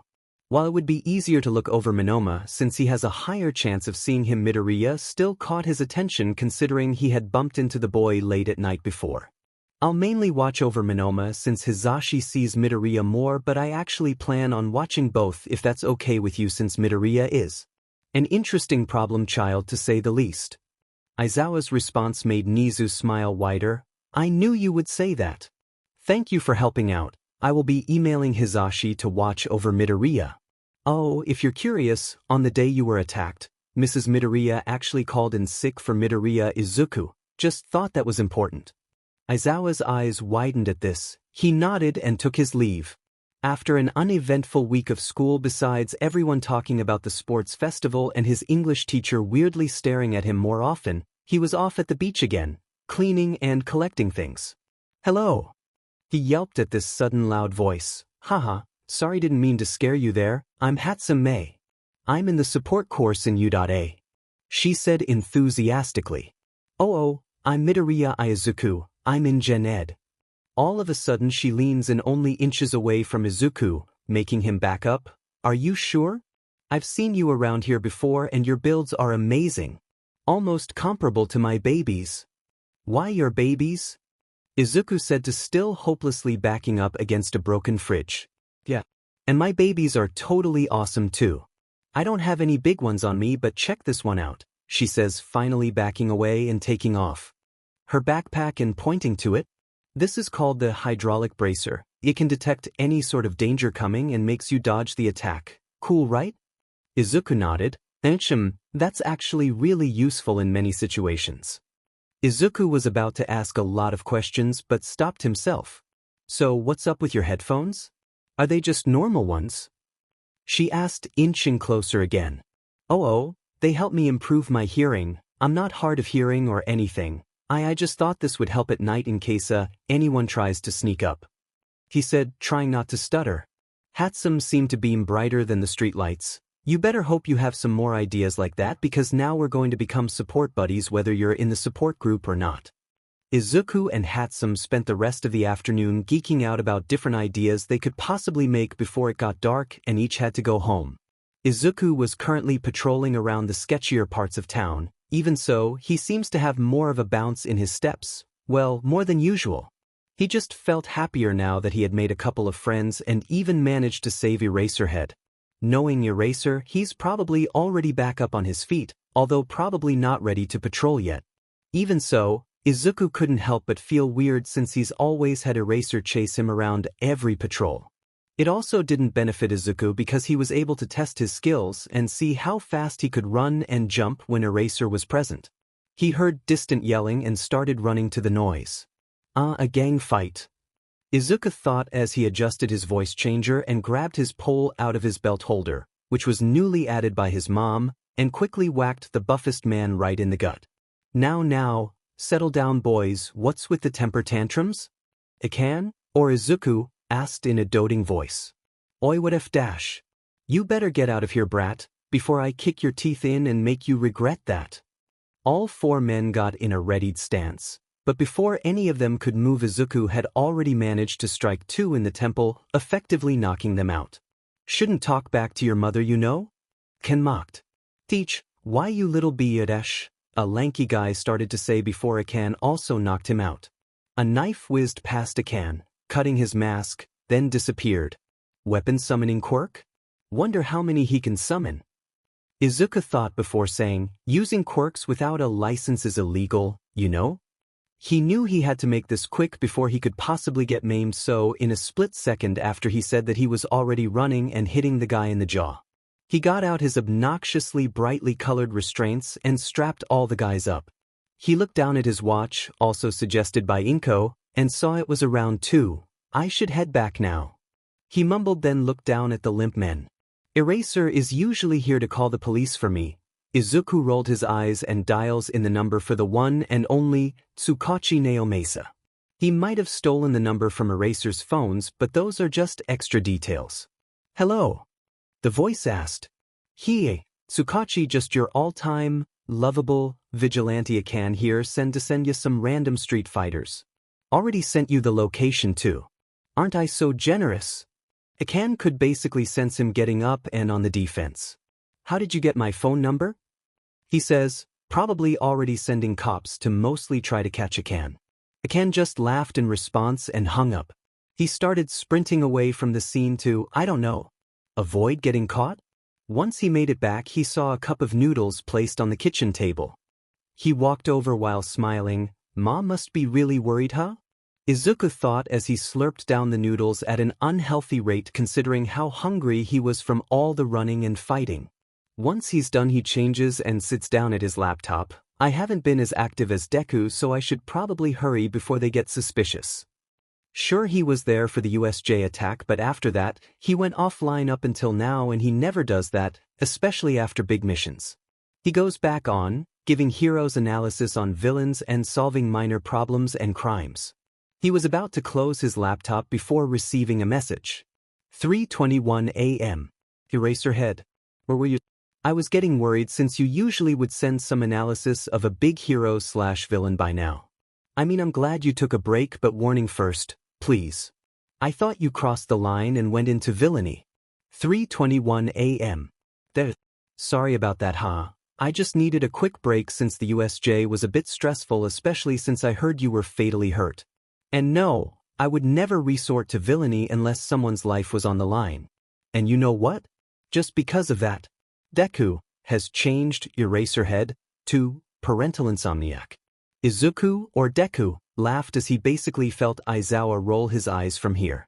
3:23 a.m. Parental insomnia. I swear, every day I talk to you, you get more and more childish. Even so, parental insomniac changed Deku to problem child. 3:24 a.m. Problem child. Fair enough, but still. Rude, uneasy face. 3:24 a.m. Parental insomnia. Next thing I know, you're going to use OMG and keyboard smash. How old are you anyway? 3:24 a.m. Problem child. Now, don't start giving me ideas, smiley face, and no, I'm not giving out info on myself, better luck next time. 3:25 a.m. Parental insomnia. The faces are going to become a regular thing, huh? 3:25 a.m. Problem child. Go to sleep. And with that, Izuku closed his laptop and knew he was going to regret giving out so much of his personality in the morning. Whatever, future me will deal with that. Izuku thought as he headed to his bed. It was the next morning at school. He was currently in his English class. He couldn't help but feel like someone, specifically his teacher, was watching his every move the whole time. Did I do something wrong? Izuku was now quite anxious. He completed his English packet first, as always, so Priest and Mr. Yamada decided to grade it at that moment. He gave Izuku his packet back and said, "Great as always, Midoriya. I was wondering, have you learned English before this?" "Oh, well, I studied the basics when I was 7B, but I mostly forgot it," Izuku said, suddenly embarrassed at the praise. Mr. Yamada smiled wider, somehow. "Wow. You sure are a fast learner then, huh?" Izuku nodded, still embarrassed. Teach thanks? Although it sounded more like a question. Do you do well in most academics, or are you kinda more of an English person, kinda like Kaminari from class 1A? He sure is an energetic boy. Yamada chuckled at the memory of Kaminari always excitedly putting his hand up for every question since it was really the only academic he could really excel at and beat his classmates. I actually am more of a mathematics and coding person," Izuku responded. Yamada pet an eyebrow. "Oh, really? I haven't met many students who are interested in coding." Yamada leaned on his hand, looking extremely interested. "What do you code about?" Izuku didn't exactly know what to say since he can't just tell his teacher that he liked hacking into places that he was definitely not supposed to be in. Luckily, the bell had saved him. Yamada stood up and told everyone to turn in their papers and head on to their next class. Izuku quickly walked out, wanting to escape that awkward situation as fast as he could. While he was walking to his next class too quickly to notice his surroundings, he got beaten up by a wall. I can beat up criminals, but the wall is the end of my streak? I can't believe this, Izuku thought, rubbing his now bleeding nose. He stood up and saw Aizawa because the world just loved laughing at his face. Are you okay there? Aizawa asked in his signature exhausted voice. Izuku nodded. Go to the nurse, she'll give you a pass. I don't think your next teacher will appreciate you dripping blood everywhere. Izuku nodded again and started to speed walk to the nurse's office. She gave him a band-aid and told him not to make out with any more walls from now on. It was an understatement to say he was embarrassed. When he walked to his next class, he heard students talking about the sports festival and who they're placing bets on. Oh yeah, the sports festival. I don't think I'm gonna participate. Too much work. Izuku silently laughed in his moment of ignorance and bliss because here he was now, sitting at lunch with Hatsume and Shinso as they attempted to force him to join by thinking he was foolish enough to accept if they said they would all buy matching pairs of red shoes. Let's just say he was foolish enough to accept. And you'll wear them with me almost every day, so I don't stick out like a sore thumb. Shinso and Hatsume nodded vigorously. He slammed his head on the lunch table. Fine, he mumbled. Yes. Hatsume yelled, gaining the attention of the whole cafeteria. Now I have an excuse to design support gear with you. Izuku groaned as Shinso laughed. Yeah, you won't be laughing when you're eating my dust. Izuku said, lifting his head and smirking. Oh, are those fighting words I hear? You're so on. Shinso copied Izuku's smirk. Who do you think I should test my gear on? Hatsume asked. Anyone and everyone. Izuku and Shinso say in unison. Hatsume basically sparkled as she rambled about different ways to secretly force the heroes in training to basically be a walking billboard for her gear, while Izuku and Shinso just smiled and nodded, although only Izuku really understood what she was saying. Hi, just wanted to say that I will be taking a break because my father is currently in the hospital. I'm scared of what will happen since no one is telling me what is going on. I won't be posting any more chapters until I know that he's made it out alive or until I'm mentally stable enough. Sorry for the inconvenience. It was 2 days before the sports festival and Izuku had already gotten some gear prior. He decided all he wanted was a retractable, sturdy metal pole. Bow staff? He had already forgotten what it was called, but you understand. The retractable bow staff was placed in a slot in his utility belt. He also brought a pair of these cool retractable skates he found in an ad. What is it with me and ads? Izuku sighed before getting his thoughts interrupted by Hatsume. Aren't you excited, Aizu? Hatsume basically screamed in his ear. Oh, sorry Hatsume, and what's with the nickname? Izuku asked. I just thought it would be totes cute if I gave you guys nicknames, like Shinso is Hito. It's fine if we're not on first name basis, yet, I can stop if you want. She said, rubbing her neck, embarrassed she didn't ask beforehand. Oh no. It's fine. So, what would that make you? Izuku questioned. Hatsume hummed. I dunno, my name only has 3 letters in it, so there isn't much to choose. How about Mei? Izuku laughed. Aren't nicknames supposed to be shorter than your name? Who really cares? It's cute and that's the only thing you're allowed to call me from now on. She said, puffing out her chest. Izuku giggled at her tactics while Shinso walked over. You both ready for the sports festival? He asked. They both nodded, or well, more like Izuku nodded while Hatsume was having a head spasm. How about we all practice sparring and you guys could show me your gear? Shinso suggested. Yeah, that's a great idea. Hatsume beamed at the chance to show off her babies. Yes, babies with a capital B. After a while of light-hearted sparring, Izuku showed off his totally rad skates. Whoa, where'd you get those? I could totally use some so I can roll around and show off my babies. Hatsume yelled at the sight of the skates. Izuku rubbed his neck and laughed. I just found them off an ad online, I'll send you the link later. I've already practiced in them and I would say I'm decent enough to not fall immediately. Hitoshi rolled his eyes. And by that I'm guessing you mean you can already do multiple tricks in them. Izuku nodded vigorously, making everyone, plus himself, laugh. Hitoshi said he was mainly using his fist and legs in the festival, so he brought some protective gloves that travel a bit up his arm and some ankle bracers that were as hard as Kirishima. Hatsume just decided to get all of her flashiest gear that she was able to bring and forcefully use Ida to show it off. Izuku stifled a laugh while Hitoshi just rolled his eyes. After a while they all went home, or well, Hito and Mei went home.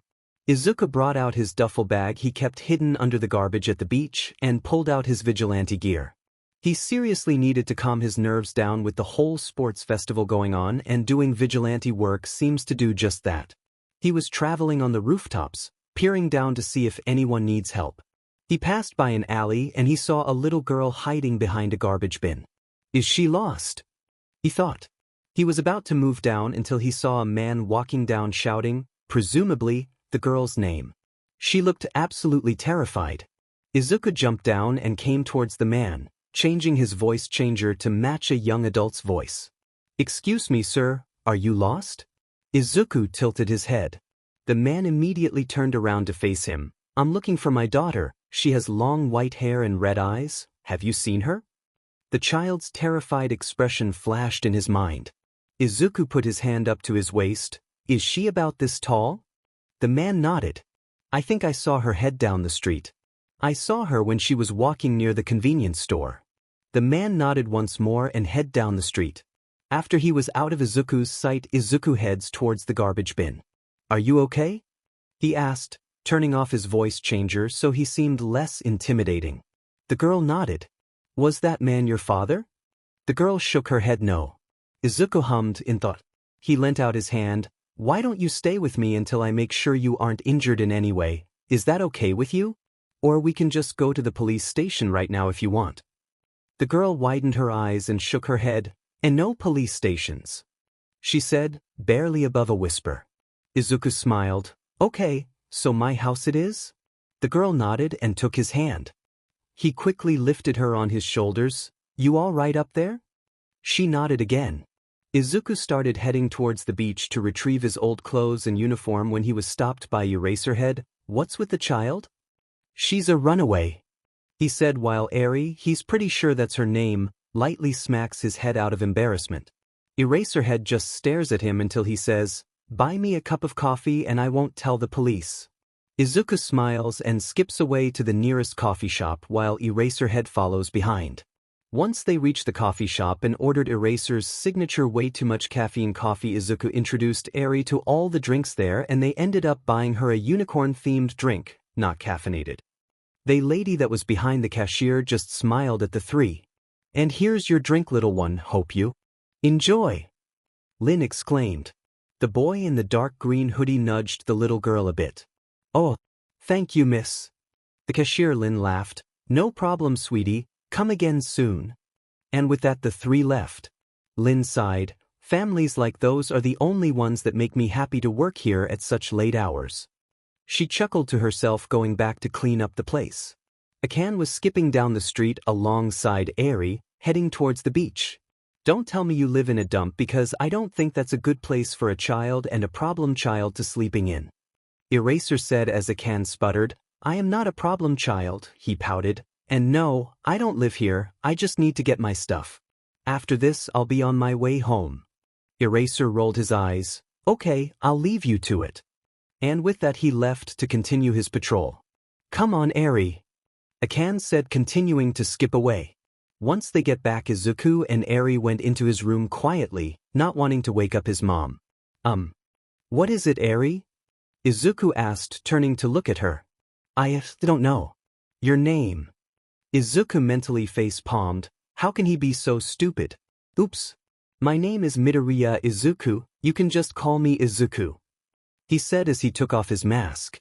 Okay. Eri yawned. Izuku ruffled her hair. Someone's tired, you can sleep on my bed tonight. But where will you sleep? On the couch. Eri looked like she wanted to say more but she didn't. What's wrong? Izuku asked. I don't want to sleep alone, she whispered. Izuku beamed as an idea popped in his head. How about we make a pillow fort? Eri tilted her head. It's like a tent but made with blankets and pillows. Eri nodded, mumbling something around the lines of, comfy. Izuku went into the kitchen to get some chairs and extra pillows. Once he got back up and found a spacious place to make the fort, he started placing chairs while Eri helped with the blankets. When they finally finished, they both went in and filled the place up with stuffies and pillows galore. Night-night, Eri. Night-a-night. Zoo. Eri whispered, already falling asleep. Izuku didn't sleep that night. Thoughts filled his mind. How was he going to tell his mom that some random girl will be illegally staying with them for a while? Izuku quietly groaned. Everything seems to be moving so fast. I'm getting a migraine just thinking about what happened in the past months. Izuku flipped over and shoved his face into the pillow, trying to find a comfortable spot. The sun is up, the birds are chirping, you could hear happy chatter outside and a green-haired kid questioning his entire existence while he stood outside his mother's door. He took a deep breath. Come on, breathe, Izuku, breathe. He hesitantly knocks on the door. The door opens to reveal a very tired Inko. Is there something you need, dear? She asked, slightly slouching on the door. What's it? You how I'm like a vigilante or whatever. Izuku smiled nervously. His mother looked him up and down, eyes scanning for any injuries. What did you do? His mother deadpanned, now standing up properly. I think it'll be better if I showed you, but please quiet and please don't get mad at me. Izuku lead her towards his room and slowly opened the door to show a little girl sleeping in a pillow fort. Okay. Before you say anything, you see, Izuku whispered. Basically I found her hiding from a man, which is not her father, and she looked terrified of him, so obviously And I was wondering if she could possibly, perhaps stay here for a while? Izuku sputtered out while his mom glared at him, obviously still tired. Or maybe you didn't have it and just send her to pole dash. Izuku stopped rambling once he felt a soft but firm pinch on the cheek. Izuku, it's fine, she can stay. I'm glad you at least warned me first. Once we make sure she's all well and doing better, we can find a safer place for her. If it's something more serious, then we can do whatever you think is right, okay? Inko smiled as she moved from pinching her son to ruffling his hair. I have full trust in your judgment, considering you probably handle situations like these better than me. Now, help me make breakfast for you and the girl. What's her name? Izuku smiled and walked to the kitchen with his mom. Their conversation consisted with her asking questions about the girl and him attempting to answer. Does a pork cutlet bowl sound good? Inko asked, preparing the ingredients. Oh. Is she allergic to anything? Is she lacking in vitamins? Does she even like meat? What if she wants to be a vegan? Izuku laughed at his mom's tactics. I'm sure she'll love it. Besides, if she's allergic or doesn't like it, then just more for me, OW. He got playfully slapped on the head by his mother. If you think you're going to eat a whole extra bowl of this without sharing with me, then you're far from right. Izuku and Inko both laughed until they heard a creak of a door. That must be Eri.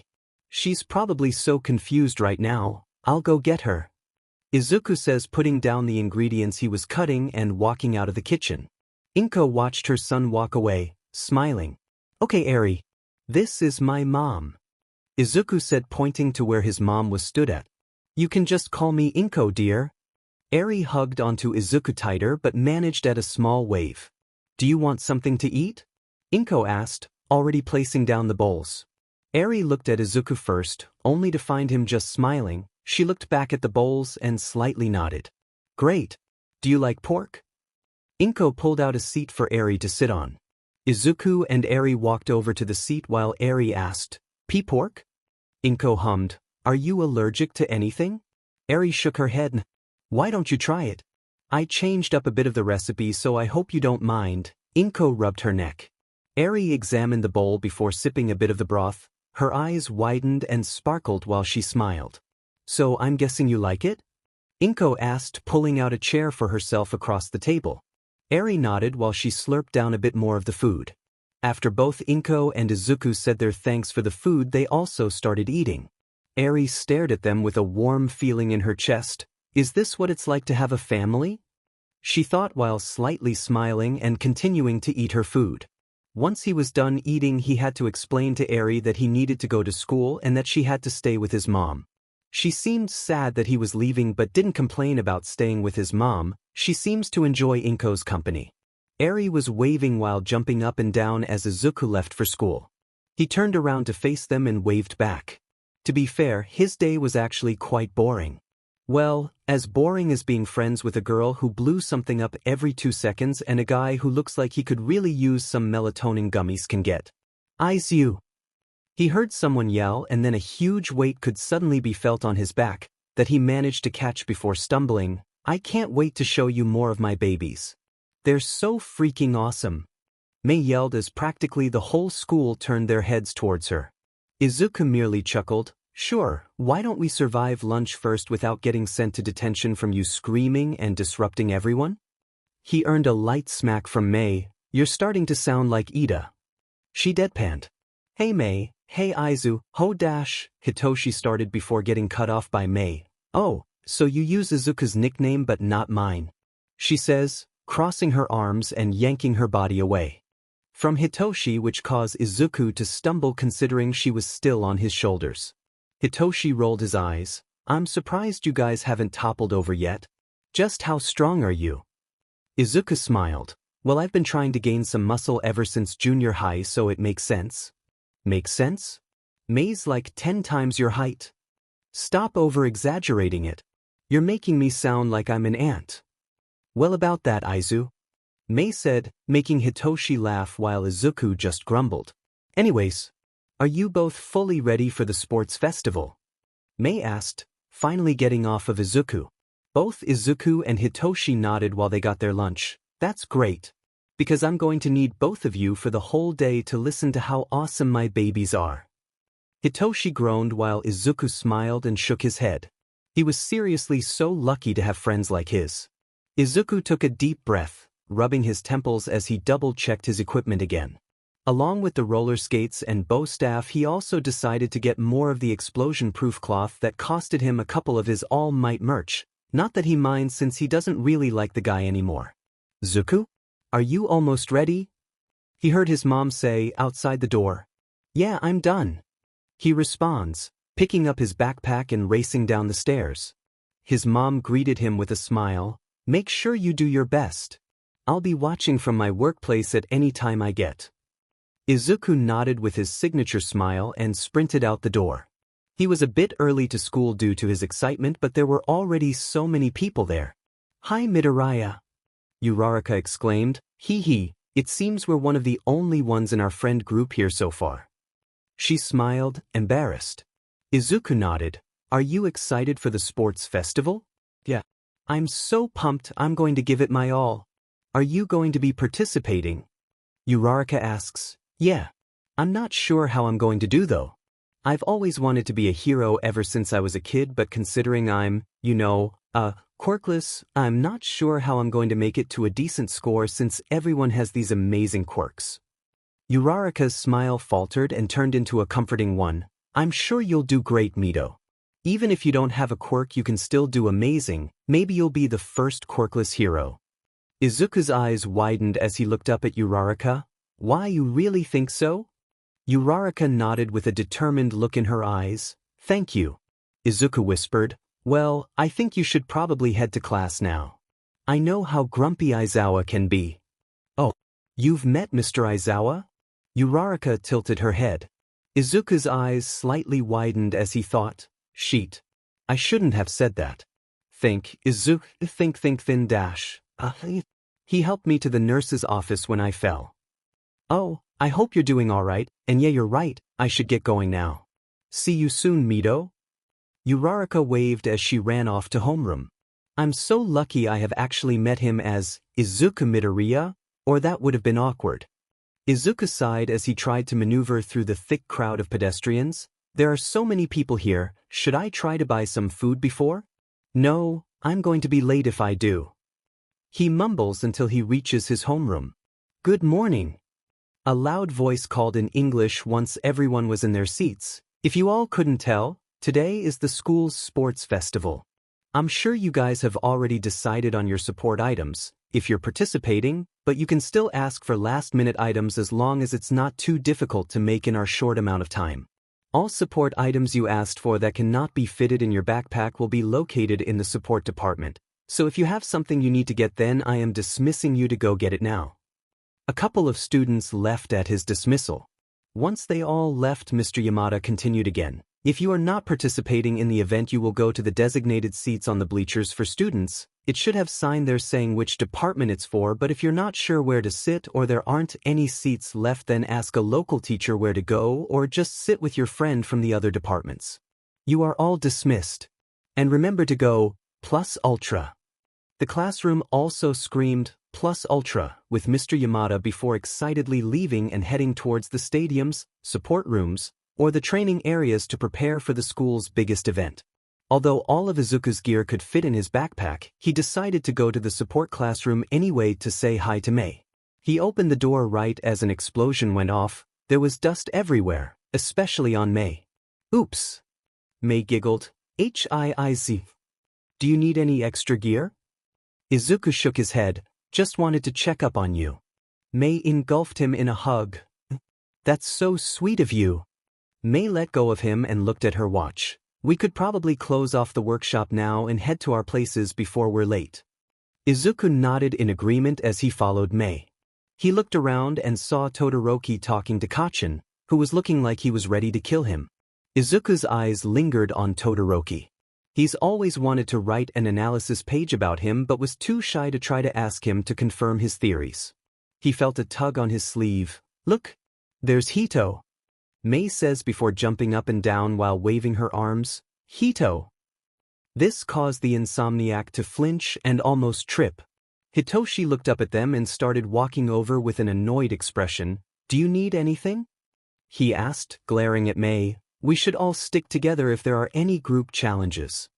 Mei exclaims. There are group challenges? Questions Hitoshi. Yeah, obviously. Heroes need to team up with each other too. Hitoshi grumbled at this, not liking the idea. Yeah, sure, we'll stick together. Better than me going with strangers and having to explain my quirk. Izuku laughs apologetically at this, being able to relate to it and all. Everyone gathered around on the field and watched as Kaken walks up the stage. Izuku felt a pain in his heart. Pain for what? He's always admired Kaken as a kid and he just wished they were still friends. I just want to say, I'm gonna win. Never mind.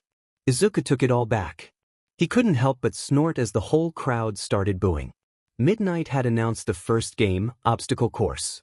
Everyone got up to the starting point and sprinted as soon as they heard the words, start. Izuku almost face-planted as sudden ice appeared beneath his feet, but he quickly regained himself. Awesome. I get to test out my skates, he smiled as he clicked the wheels out and started pushing. He quickly slid past all of the other contestants and was catching up to Todoroki. But his smile didn't last for long as he saw everyone else starting to regain their momentum. He pushed his feet side to side with such force he was starting to scratch the ice. Suddenly robots popped out and blocked their path. He got his bow staff out and climbed a robot to slash its circuits. Once he took one down, he quickly advanced forward. He was reaching the edge of the path and saw many platforms with rope connecting them to each other. I mean, it wouldn't be an obstacle course without, well, obstacles. He used his bow staff to push himself into the air and onto one of the rocky platforms. Once he was on, he realized the other platforms were way too far, so he had to use the rope instead. He climbed the rope upside down like a sloth, a really fast sloth, and flipped himself upright onto the ground and continued skating until he heard an explosion. And the reality here is, it's a minefield. Not to worry, these mines are used for games, so they're not that powerful. Izuku thought long and hard about the last words and skated towards the minefield. He moved the mines together and grabbed a piece of metal from one of the robots. He looked at the mines and thought, am I really about to do this? Yeah, I'm about to do this. He slammed into the mines at full force and the force was quickly returned as he went flying into the air. Whoa! Izuku Midoriya from Class 1C has gone airborne. I promise you I didn't teach him that.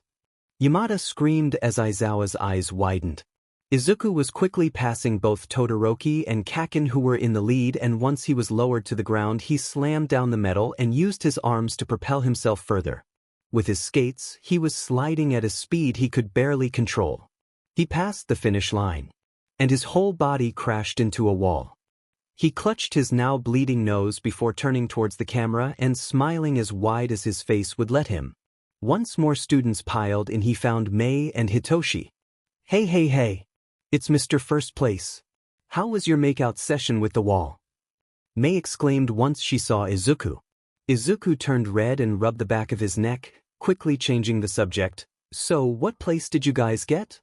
I got 17th. Oh man, you should have seen me with my grappling hook. Everyone will want to buy from me now. Mei shouted, doing a little happy dance. 22nd. Some guy trampled over me, so I made him slam his head into the wall. Hitoshi answered a bit too nonchalant for the words that just came out of his mouth. Once everyone was done, they announced only the first 50 people who finished will continue with the games. Students were piling out while Midnight announced the next game, Cavalry Battle.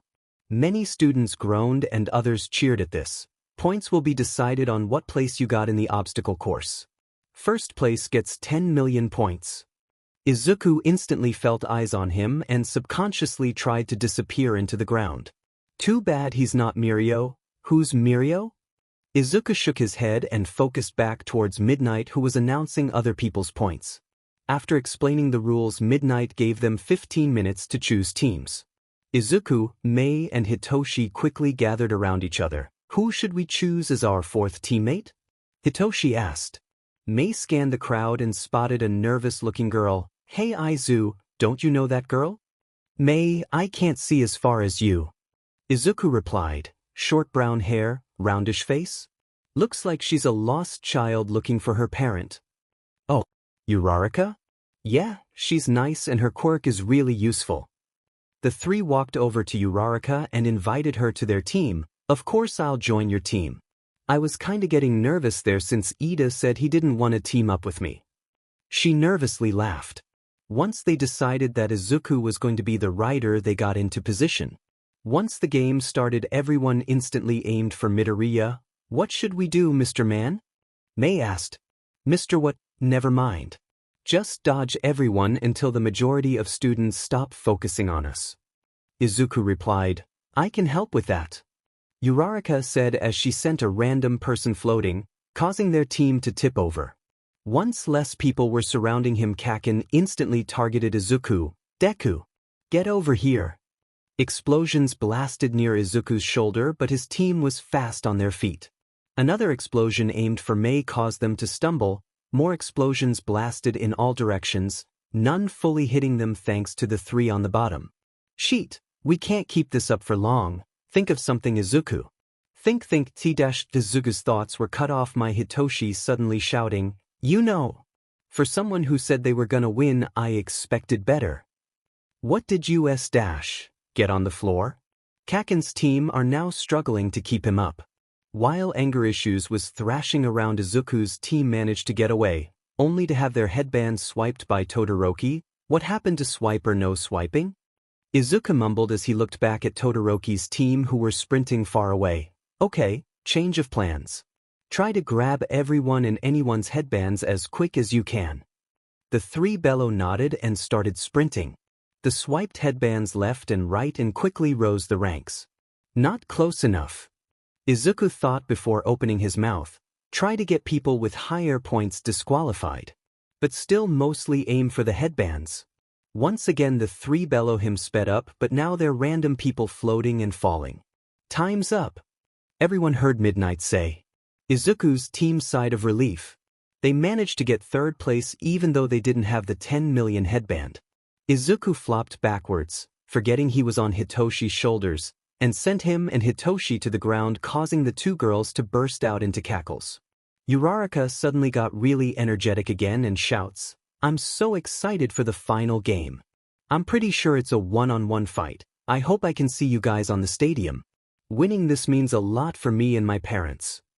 Izuku smiled. I hope so too. Izuku then got closer to Uraraka and put his hand up in a whispering motion, although, warning, if you get Mei prepared to be a walking sponsor for the whole battle. Uraraka laughed at this and played along.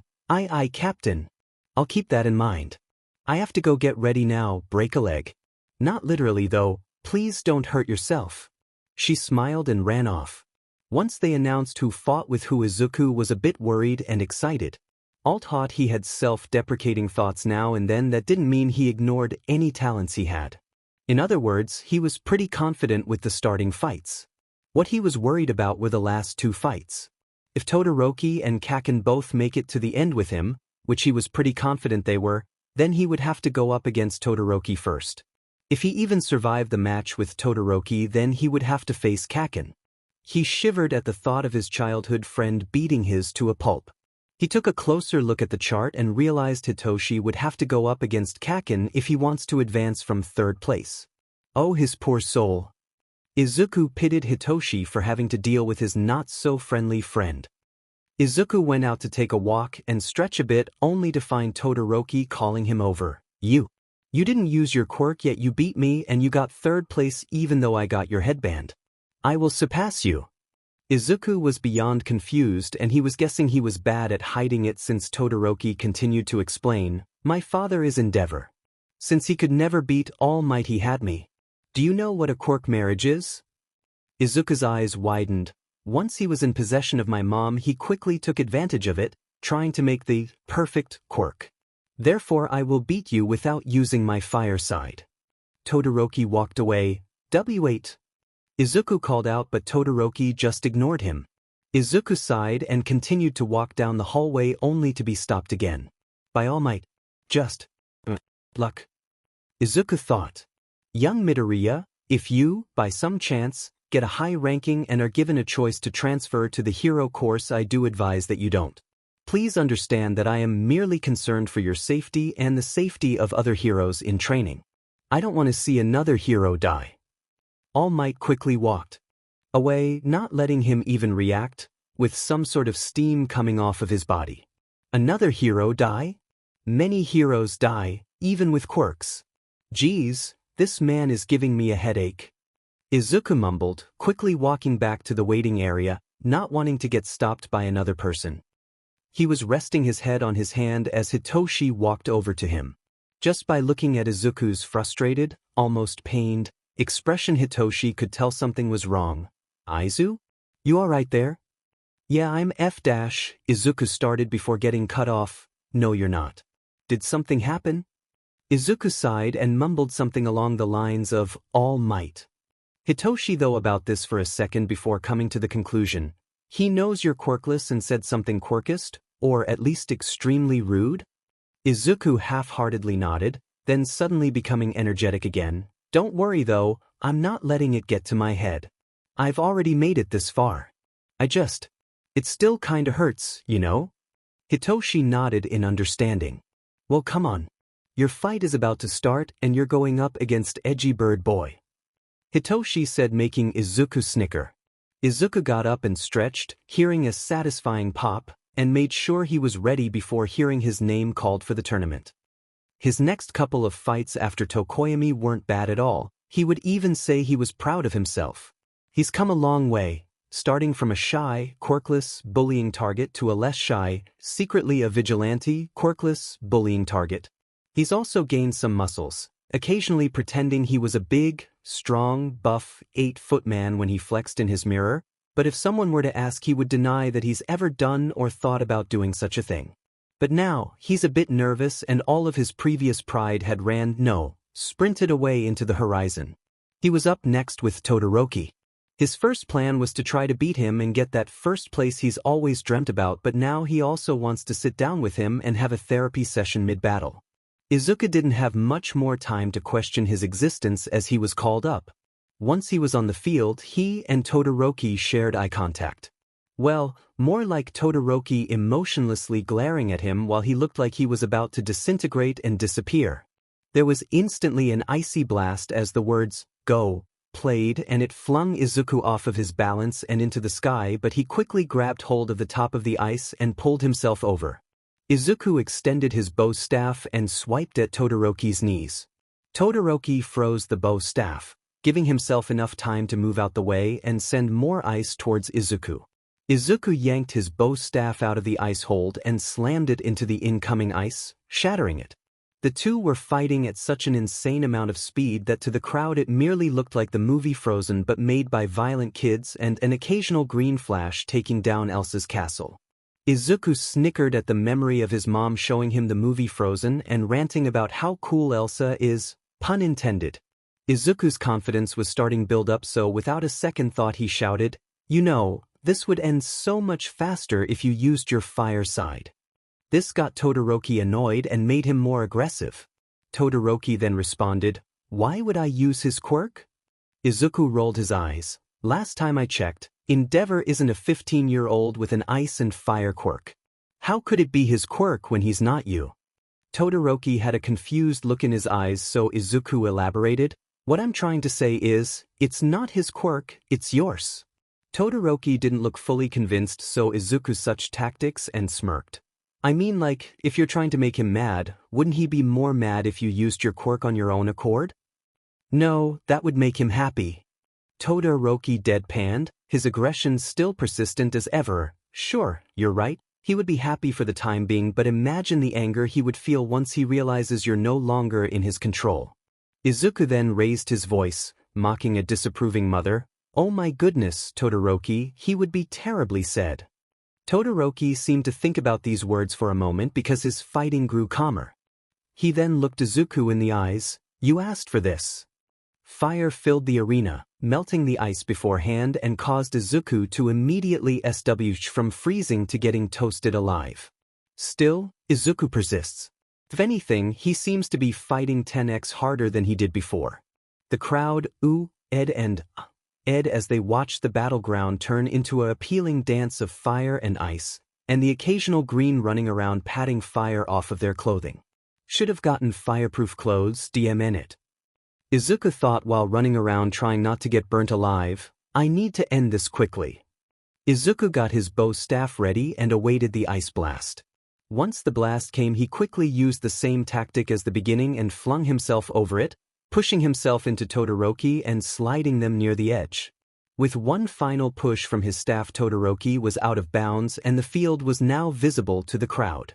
When Todoroki looked up at Izuku, Izuku expected an angered expression but was pleased to find Todoroki was slightly smiling. Izuku offered his hand and Todoroki accepted, unlike Mr. I'm the best. Todoroki used Izuku to pull himself off the floor while they announced Izuku as the winner, but Izuku didn't stay long as his nerves got to him and went to throw up in the restrooms. Is it bad that I don't have a lot of faith that Hito will be beating Kaken? Izuku asked, rubbing his eyes as he watched Hito walk out onto the field. You gave the explosive kid a nickname? And honestly, before this he told me he also highly doubted that he would win. Mei answered, pulling out a bag of popcorn. Now shush. They're about to fight. Izuku then got a call from Kaken's mom. Izuku hasn't talked to her for a while, so he wondered what this was about. He excused himself and walked away to answer the phone. Hello. Izuku? Your mom is in the hospital right now. She got caught in a villain fight. I know you're busy and I would tell Katsuki to come to visit your mother, but I can't exactly call him while he's fighting. Izuku's eyes widened at this. Mom? Is she okay? Are you already here? Izuku heard shuffling on the other side. Yeah, I'm at the front gates right now. I don't know much about your mom's condition though, I just got notified about this. Okay, I'll go there right now, bye. Izuku quickly hung up and went to the nearest teacher, which was Aizawa. Excuse me? My mom's in the hospital right now. Is it okay if I get excused from school? Izuku asked. I'll notify the principal. You should go to your mom. Aizawa instantly responded. Izuku nodded and sprinted out the gates and into Mitsuki's car. Mrs. Bakugo had tear streaks down her face that she obviously tried to wipe off before he came here. The ride was silent for the whole way. Hello, I'm here for a Midoriya Inko. Mrs. Bakugo said. All right, what is your relationship with her? The lady behind counter started typing aggressively as all nurses do. I'm her friend and this is her son, Mrs. Bakugo said, pointing towards Izuku. Okay, she should be in room 335. Mrs. Bakugo just nodded before speed walking to Inko's room with Izuku trailing behind. Once they got to room 335, Mrs. Bakugo quickly opened the door, revealing Inko lying on the bed while reading a book. Inko quickly looked over at the two and exclaimed, Mitsuki! Izuku! It was getting kind of lonely in here, I'm glad you guys came. The two of them quickly walked up to the side of Inko's bed. Are you alright? You're not too hurt, are you? Mrs. Bakugo asked in a rare worry. Inko laughed before replying, Don't worry, I didn't get too injured. Although, the ceiling fell right on my left leg, so it's going to be hard to walk for a while. Mrs. Bakugo sighed of relief. The way the officer explained it made it sound like you got smashed into a plane. Anyways, I'm glad you're doing alright. Sorry my little brat couldn't make it, but he'll come next visit. I'll leave you and Izuku some alone time. She handed Inko a small box and left. Inko put the box to the side and looked at Izuku before playfully smacking him on the head. Now just because I'm injured doesn't mean we're ignoring that little stunt you pulled in the obstacle race. Izuku's face grew red from embarrassment. Hee, why you saw that? Of course I saw that. I was watching you the whole time while doing my work. She said as she ruffled Izuku's hair. But seriously, I'm really proud of you, Izuku. You've come so far. I remember when you were only a child and wanted to help me hold groceries. The moment you gripped the bag you face planted onto the ground. Izuku rolled his eyes and groaned, smashing his face on the bed. Moom. Inko laughed. When Bakugo heard that Izuku had to leave early, so he was automatically placed in first place, he was said. He wanted to shove Deku's face into the ground and get the medal the fair way. Each time they told him to get to the stadium to receive his medal he refused, resulting in them restraining him. Once he was back home he threw the medal onto his desk. I'll just save it for when me and Deku actually fight. Then I'll gladly hang it on my wall when I win. Bakugo mumbled before checking the time and headed towards the shower. It was already dark out when Izuku finally got home to Eri after running like a madman when he realized she was home alone. Mother, I'm sorry you got caught in a villain attack but leaving poor Eri alone? Everyone's trying to give me a heart attack. Izuku cried internally. He slammed open the door and was greeted with the sight of Eri sitting peacefully on the sofa, watching TV. Oh, thank goodness. Izuku sighed. Hello, Eri. Sorry, Mom's not here, something bad happened. Eri panicked at his words. Bad? Where? She asked, looking around nervously. Izuku sat down on the sofa with her and tried to calm her down. Don't worry, the bad's not here. The bad is with my mom right now. Eri's eyes widened and Izuku quickly added, but don't worry. It's a temporary bad but she'll have to stay in the hospital for some time. She'll be better? Eri whispered with tears in her eyes. Izuku smiled and whispered back, yes, she's strong. She can make it through anything. She's a hero, maybe not to the world, but to me she is. Eri nodded, wiping her tears away. My hero too. They both pulled each other into a warm embrace. Izuku turned off the TV and smiled as Eri yawned. Let's get some sleep, yeah? I can take you to visit Mom after school tomorrow. Eri nodded excitedly.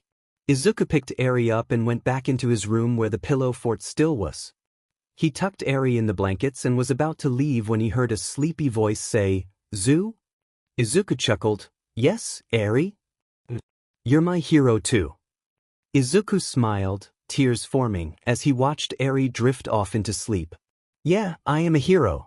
Even without a quirk, I can still be anyone's hero. He thought as he walked off. Looking back at the pillow fort as he was about to close his door, he whispered, You're my hero too. Izuku can? Deku? Ran out of the house in his vigilante uniform. Not to do vigilant? Well, not intending to do vigilante things. You can never really guess what's about to happen, but to do Deku things. Outside. In the open. In his Akan form. Wow, this is almost as stupid as when I chose Death as my fake name, he laughed. As stupid as what? Akan? Deku? Oh my god, he's having an identity crisis. Froze as he heard an all-so-familiar voice. Why don't my headphones work when I need them? He screamed in his head. He turned around, similar to a broken robot. What? I seriously didn't hear you. Eraserhead replied with a quirked brow. You know what? You kids are weird these days, I don't want to know. As Izuku heard those words, he felt like someone just saved him from a moving truck. Akan started laughing. Oh, why not? I'd love to talk about how I pulled a stupid move on a video game but ended up beating those assholes anyway. Nope. Absolutely not. Also, mind your language. I know how you kids are. If I let you get one word out about your video game you'll be talking about it for 3 hours. Eraserhead exclaimed. Why do you always say, you kids, are you like, ancient or something? Sometimes I feel like I am. Everyone is going to make me die early. You look like you had gray hairs by the age of 15. Ouch. Eraserhead suddenly straightened his back. Anyways, it was silent for a moment. Akan was utterly lost before he heard a cough and whisper. User 9986757. Everything went still for a moment. What? Akan replied. Is that like your username in a game or something? Why would you choose only numbers for a user? Luum. Demenit. I really thought it was, Eraserhead sighed. Whatever. What are you doing out here? Mr. Eraserhead, sir. I am a vigilante. Izuku rolled his eyes before rocking back and forth on his feet. Will, I do need to find a specific villain. If you're willing to help, wink wink, Izuku shot Eraser some finger guns. Eraserhead rolled his eyes. I'll buy you coffee, Izuku said. Hello there. What would you like to order? A man with waist-length hair greeted them. Wait, let me guess. Black coffee with too much caffeine to be considered legal? Also, would you like the unicorn drink again for the little one? It's off the menu but I don't mind making it for you. The two villain fighters blinked at each other in confusion. Oh, sorry for not explaining myself. I'm the same barista as before. I simply have a gender-changing quirk and currently prefer the male one as of now. Lin chuckled. Oh, sorry about that. Yes on the coffee but no on the unicorn drink. She's currently sleeping right now. Izuku responded. All good, all good. Feel free to come anytime with her. Yeah. She's really adorable. Lin exclaimed. You know, I used to have a little sister, similar to her. She recently passed due to my carelessness. Please, give her a happy life. I know I'm just a stranger but give her all the love and attention you can. Before it's too late. Lin turned his back as he went to make the coffee, missing Izuku's sad expression. Poor dude, he looks around, what? 17? He lost his sister and has to work graveyard shifts alone? Geez. Yeah, too bad he's a suspect for one of the villains. Eraserhead casually says. Izuku whipped his head towards him, shocked. Oh, don't worry. I personally don't believe any of that bull CRP but it is one of the reasons I asked you to buy me coffee. Eraser motioned him to come over. Once Izuku sat down, Eraserhead started, You know, you're familiar with Deku, right? Izuku felt chills running up his spine. Yeah. Oh, what the heck, I'll just say it. I think we may have leads on who he is. What? Wait. You're not gonna expose him, are you? I'll have you know he's a good friend of mine. Well, I consider him a friend at least. So dash. Geez kid, don't worry.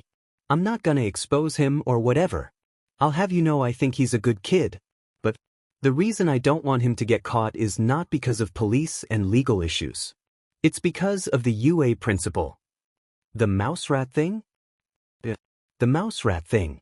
He's caught interest in Deku as he was stupid enough to put his code name on a test site from UA. Izuku felt his world collapse. Oh, gee. Why am I this stupid? First associating myself with the word useless, and now the principal knows. If Kaken were to call me Deku, I would be so exposed. Eraser continued. So basically, what I'm saying is, if you are him or know him personally, that is either your warning or his. If you seriously aren't him, then please warn him.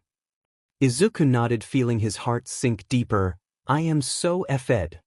Will can do, Mr. Sir. I'll literally just text him right now. As Izuku texted on his phone, he was aware of Eraserhead observing his phone. He also wasn't aware he brought out his personal phone. He also wasn't aware of Eraserhead saying in his mind, okay, so either he's really up to the charade of, I'm not Deku, or he's seriously not Deku. Eraser internally sighed. 2 steps forward, 100 steps back. Your orders are ready. Lin exclaimed. Sorry it took so long, one of the machines wasn't cooperating. That's all right, thank you. Eraser replied as he took the coffee. He looked over to Akan, who currently was pulling puppy eyes on him. Fine. You can follow me around as I watch for villains. Akan pumped his fist and brightly smiled behind his mask. What a familiar smile. Eraserhead thought as he left the coffee shop with a hyper-illegal child behind him. Maybe this kid has an insomnia quirk or something. Does he never get tired? Patrolling with Eraserhead is seriously a blast. Akan thought before he got slammed into a wall. Oh cock. I didn't mean it literally. Akan threw a small explosive at the villain before jumping away. Demed kid. Where'd he go? The villain shouted as his chains retracted. Akan whispered to Eraser, can you try to see how far his chains go? Eraser nodded. The two of them split up in opposite directions, causing the villain to send both of his chains toward them. Izuku ran down the street for a bit until the chains seemed to be forcefully stopped. About 15 feet, not bad but not impressive. Izuku mumbled. He made a U-turn and came back towards the villain, making sure to zebra run between the chains. Once the chain formed a sort of loop, he jumped through, successfully knotting it but not stopping it. Eraser seemed to get the message as he, too, turned around. They both jumped into a frenzy and started going in random directions. Well, random to the villain at least, Stay still, goddamn it. What the foo dash, he shouted before realizing what was happening all too late. The villain was already tied up and the cops were being called. You any pussies? Come and fight me like real heroes. The villain started screaming out insults. He's the villain known for the recent kidnappings on XX Street. We're current dash. That's all Izuku heard out of Eraser's phone call before sprinting off as he didn't want to get caught. Eraser felt a lack of presence and looked around. Sheet. You just missed the kid. He shouldn't be too far off, so hurry. After a couple of minutes of running, Izuku heard sirens and looked back to find some minor pro heroes chasing him. Why Eraser? But I thought we were best bros. Izuku cried internally as he started speeding up. One of the girls suddenly started glowing before launching herself high in the air. A gravity quirk? No, her momentum hasn't changed. Maybe strengthening? Cool quirk. Ikan thought, mesmerized and lost in thought before he suddenly didn't feel ground anymore. Sheet. Grab the kid. He heard the girl scream. Nope. He panicked as he pushed a foot off the wall to boost himself forward. Grabbing hold of a pole and doing a 180, he ran backwards and into an alley and hid behind a garbage bin. He ran into an alley we should have cornered. A deep voice exclaimed. You search the area. The girl from before ordered. One of the guys from the group, one with a mutant quirk, heard crinkling in the garbage bin. He cautiously approached it, careful not to make any noise. He grabbed the lid and yanked it open to finally find nothing there. He swore under his breath and walked away. Ikan was giggling from above after having thrown something down behind the bin. Smart move. Ikan yelped and whipped his head around to find Eraser sitting right next to him. OMG. You need to stop doing that to me. Ikan sighed. Why don't you want to get caught so badly? You won't get into legal trouble since there's no proof of you using a quirk. If it were that simple, I wouldn't need this mask and hoodie, Eraser dad. Eraser what? You know what? Nevermind. But I mean seriously, can you at least tell me the reason? Well, I guess that my job isn't done. I haven't finished what I intend to do. And what is that? Be a hero. Eraserhead sighed, completely exhausted. You know, you can do that legally, right? You seem young. You could enroll in a hero school. I'm sure you would make it. It's not that simple. Hero schools don't like my kind. Izuku frowned but quickly changed subjects. Anywho, I need help with something, do you mind? Eraser gestured for him to go on. Well, I need to track down specific people, villains, of course. Ikan looked for Aizawa's sign of permission, was Aizawa was happy to give with a nod. Do you know anything about the villain duel on XX Street when the sports festival at Yude was taking place?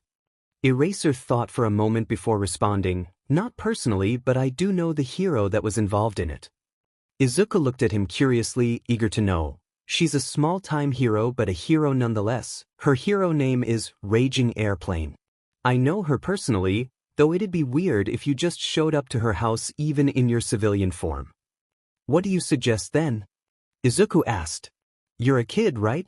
Why not ask your teacher if you can intern with her, Eraser suggested.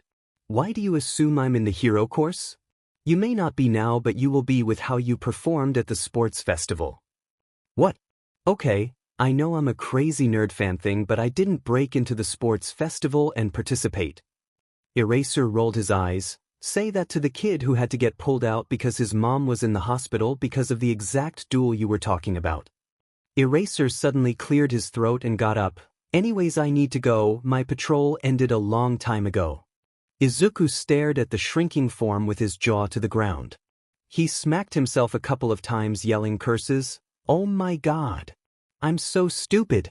Why did I participate? Why do I have no brain cells? What happened to being smart, Izuku? Ahai. Izuku dragged himself back home in despair. What was he going to do now?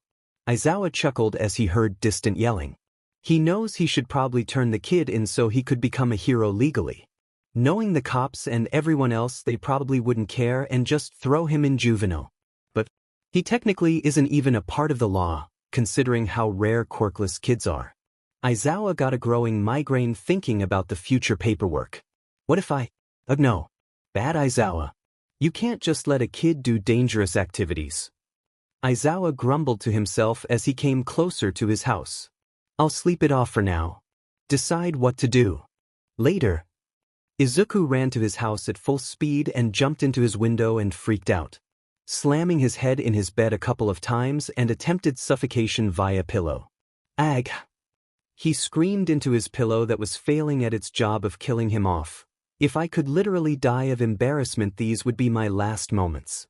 Izuku looked over to the pillow fort, making sure to lower his voice so as to not wake Eri up. Izuku sighed and stared at his ceiling. Guess I will attempt to get into the hero program. Hopefully not the Insomniac Dad's class though. Would he tell anyone about my identity? What if he exposes me to the cops? If I come to school tomorrow and then get surrounded, I'm actually making sure I die. Okay, maybe not die. I still have mom after all. Plus, if she didn't have a quirkless freak for a son, she would have been a great lawyer. She could hopefully bail me out of it. Izuku's thoughts rambled before he started finally snoring while Eri peeked her eyes open, looking at him like he had 3 heads. Aizu, sir? Aizu? Aizu. Ah. Izuku yelled as he fell off the bed to see Eri's face above him. Your square thing has been making noises. It's very loud. Eri whispered. Izuku suddenly heard the blaring of his school alarm. Izuku looked over at the clock to find that he was 20 minutes late already. Sheet, he whispered under his breath. Sorry about that, Eri. I'm late for school. You make sure you stay safe, okay? Don't open the doors to strangers. Izuku hurriedly got up and put on his clothes before rushing into the bathroom. Eri nodded but was still annoyed that the alarm was still going off, so she started playing with it. She made it quieter, but it didn't stop. Then the numbers changed. It still didn't stop. The numbers disappeared. It still didn't stop. The clock got louder. Still didn't stop. She covered her ears in annoyance. I see, she cried out. Izuku popped his head in as he saw the scene and chuckled to himself before walking over and turning it off for her. Sorry about that, Eri. He rubbed his neck shyly before grabbing his backpack and running out of the house, yelling his goodbyes to Eri. The trip to school was making him more nervous than when Eraser found out his identity. He couldn't slow down his heart beating as he walked into the school gates, fully expecting to be surrounded by cops and get arrested. As he walked into his first class with Mr. Yamada, he saw the students were, for once, quiet. He saw his teacher quickly grab his phone and type something when he saw Izuku before smiling and walking his way. Your classmates are taking a test right now. Since class is going to end soon, you can make it up tomorrow, he answered Izuku's thoughts. When Izuku nodded, he continued, Why were you late today? Izuku shyly looked away. I didn't have the best sleep last night and accidentally slept through my alarm. Sorry, Mr. Yamada. Izuku bowed in apologies, expecting his teacher to be mad at him and give him an unnecessary amount of trouble as most his junior high school teachers did. When he looked up, instead of seeing a crossed look on his teacher's face, he found a small smile instead. Did he know? Izuku worried. It's all right, we all had bad nights. Go sit down with your classmates. Yamada responded. Izuku nodded warily and went to sit down. His heart was beating so fast he thought he was going to die. He couldn't help the pool of guilt he felt in his stomach. It was eating away at his insides like acid. He felt close to a panic attack. After a while of trying to calm himself down, he finally heard the eel ring and rushed out before being stopped by his teacher. The principal asked to see you. You know where his office is, right? Izuku nodded, swallowing dryly. He walked to the principal's office ready to actually melt down to the ground and cry. Does everyone know? He thought as he felt like all eyes were on him even though there were no students around. The walls were looking at him, judging. The ground was mocking him. The ceiling was ready to collapse. Out of those 3, he felt like the ceiling. He slowly opened the door of the principal's office to find the evil rat thing sitting there as he imagined. He took a big gulp. Hello there, Midoriya Izuku. T? Nedu asked. Izuku shook his head no, not trusting his voice. I sure hope you know why you're here. Izuku felt his blood run cold at his words, but I will say it anyway. Izuku slowly looked up before the rat continued. Your performance at the sports festival was outstanding, placing you in 2nd place. We would like to talk to you about placing you in the heroes course. Izuku wanted to cry of relief. He had never loved the universe more. He wanted to thank his mom, his bow staff, his hoodie, his all-might call. Izuku's head fully snapped up as he looked around. Just as he thought, Aizawa was sitting on a chair to his far right, looking all smug. So, Midoriya, what do you say? If you do say yes, we can get you in Aizawa's classroom by today. Although, you wouldn't be able to do anything besides take notes, as we do need your parents' permission and we need them to sign some paperwork. Nedu watched him carefully. I'm not, is it? What about my status? Wouldn't it be dash? Izuku stuttered before getting cut off by the principal. Yes, we don't know how the public would react to a quirkless student being put in the hero course. Luckily, I had already thought far ahead of that. You needn't worry about your safety or the school's image, we have that figured out. But what about the stud dash? Izuku started worrying again. I assure you that quirk discrimination is not something to be taken lightly at this school. Nedu stated, but dash, Midoriya? Nedu cut him off again. All we need is a simple yes or no. Izuku looked around before staring at Eraserhead. Aizawa smiled and gave him a small nod. Izuku's face finally broke into a wide smile. I would love to. Nedu nodded, as I was expecting from you. Mr. Aizawa will walk you to his class after this meeting and will give you your new, improved, schedule tomorrow. I am going to need you back in this office for another meeting with your parents after school today. See you soon, Midoriya. Thank you, Mr. Nedu. Izuku exclaimed with renewed energy and bowed his goodbye before following Aizawa out the door.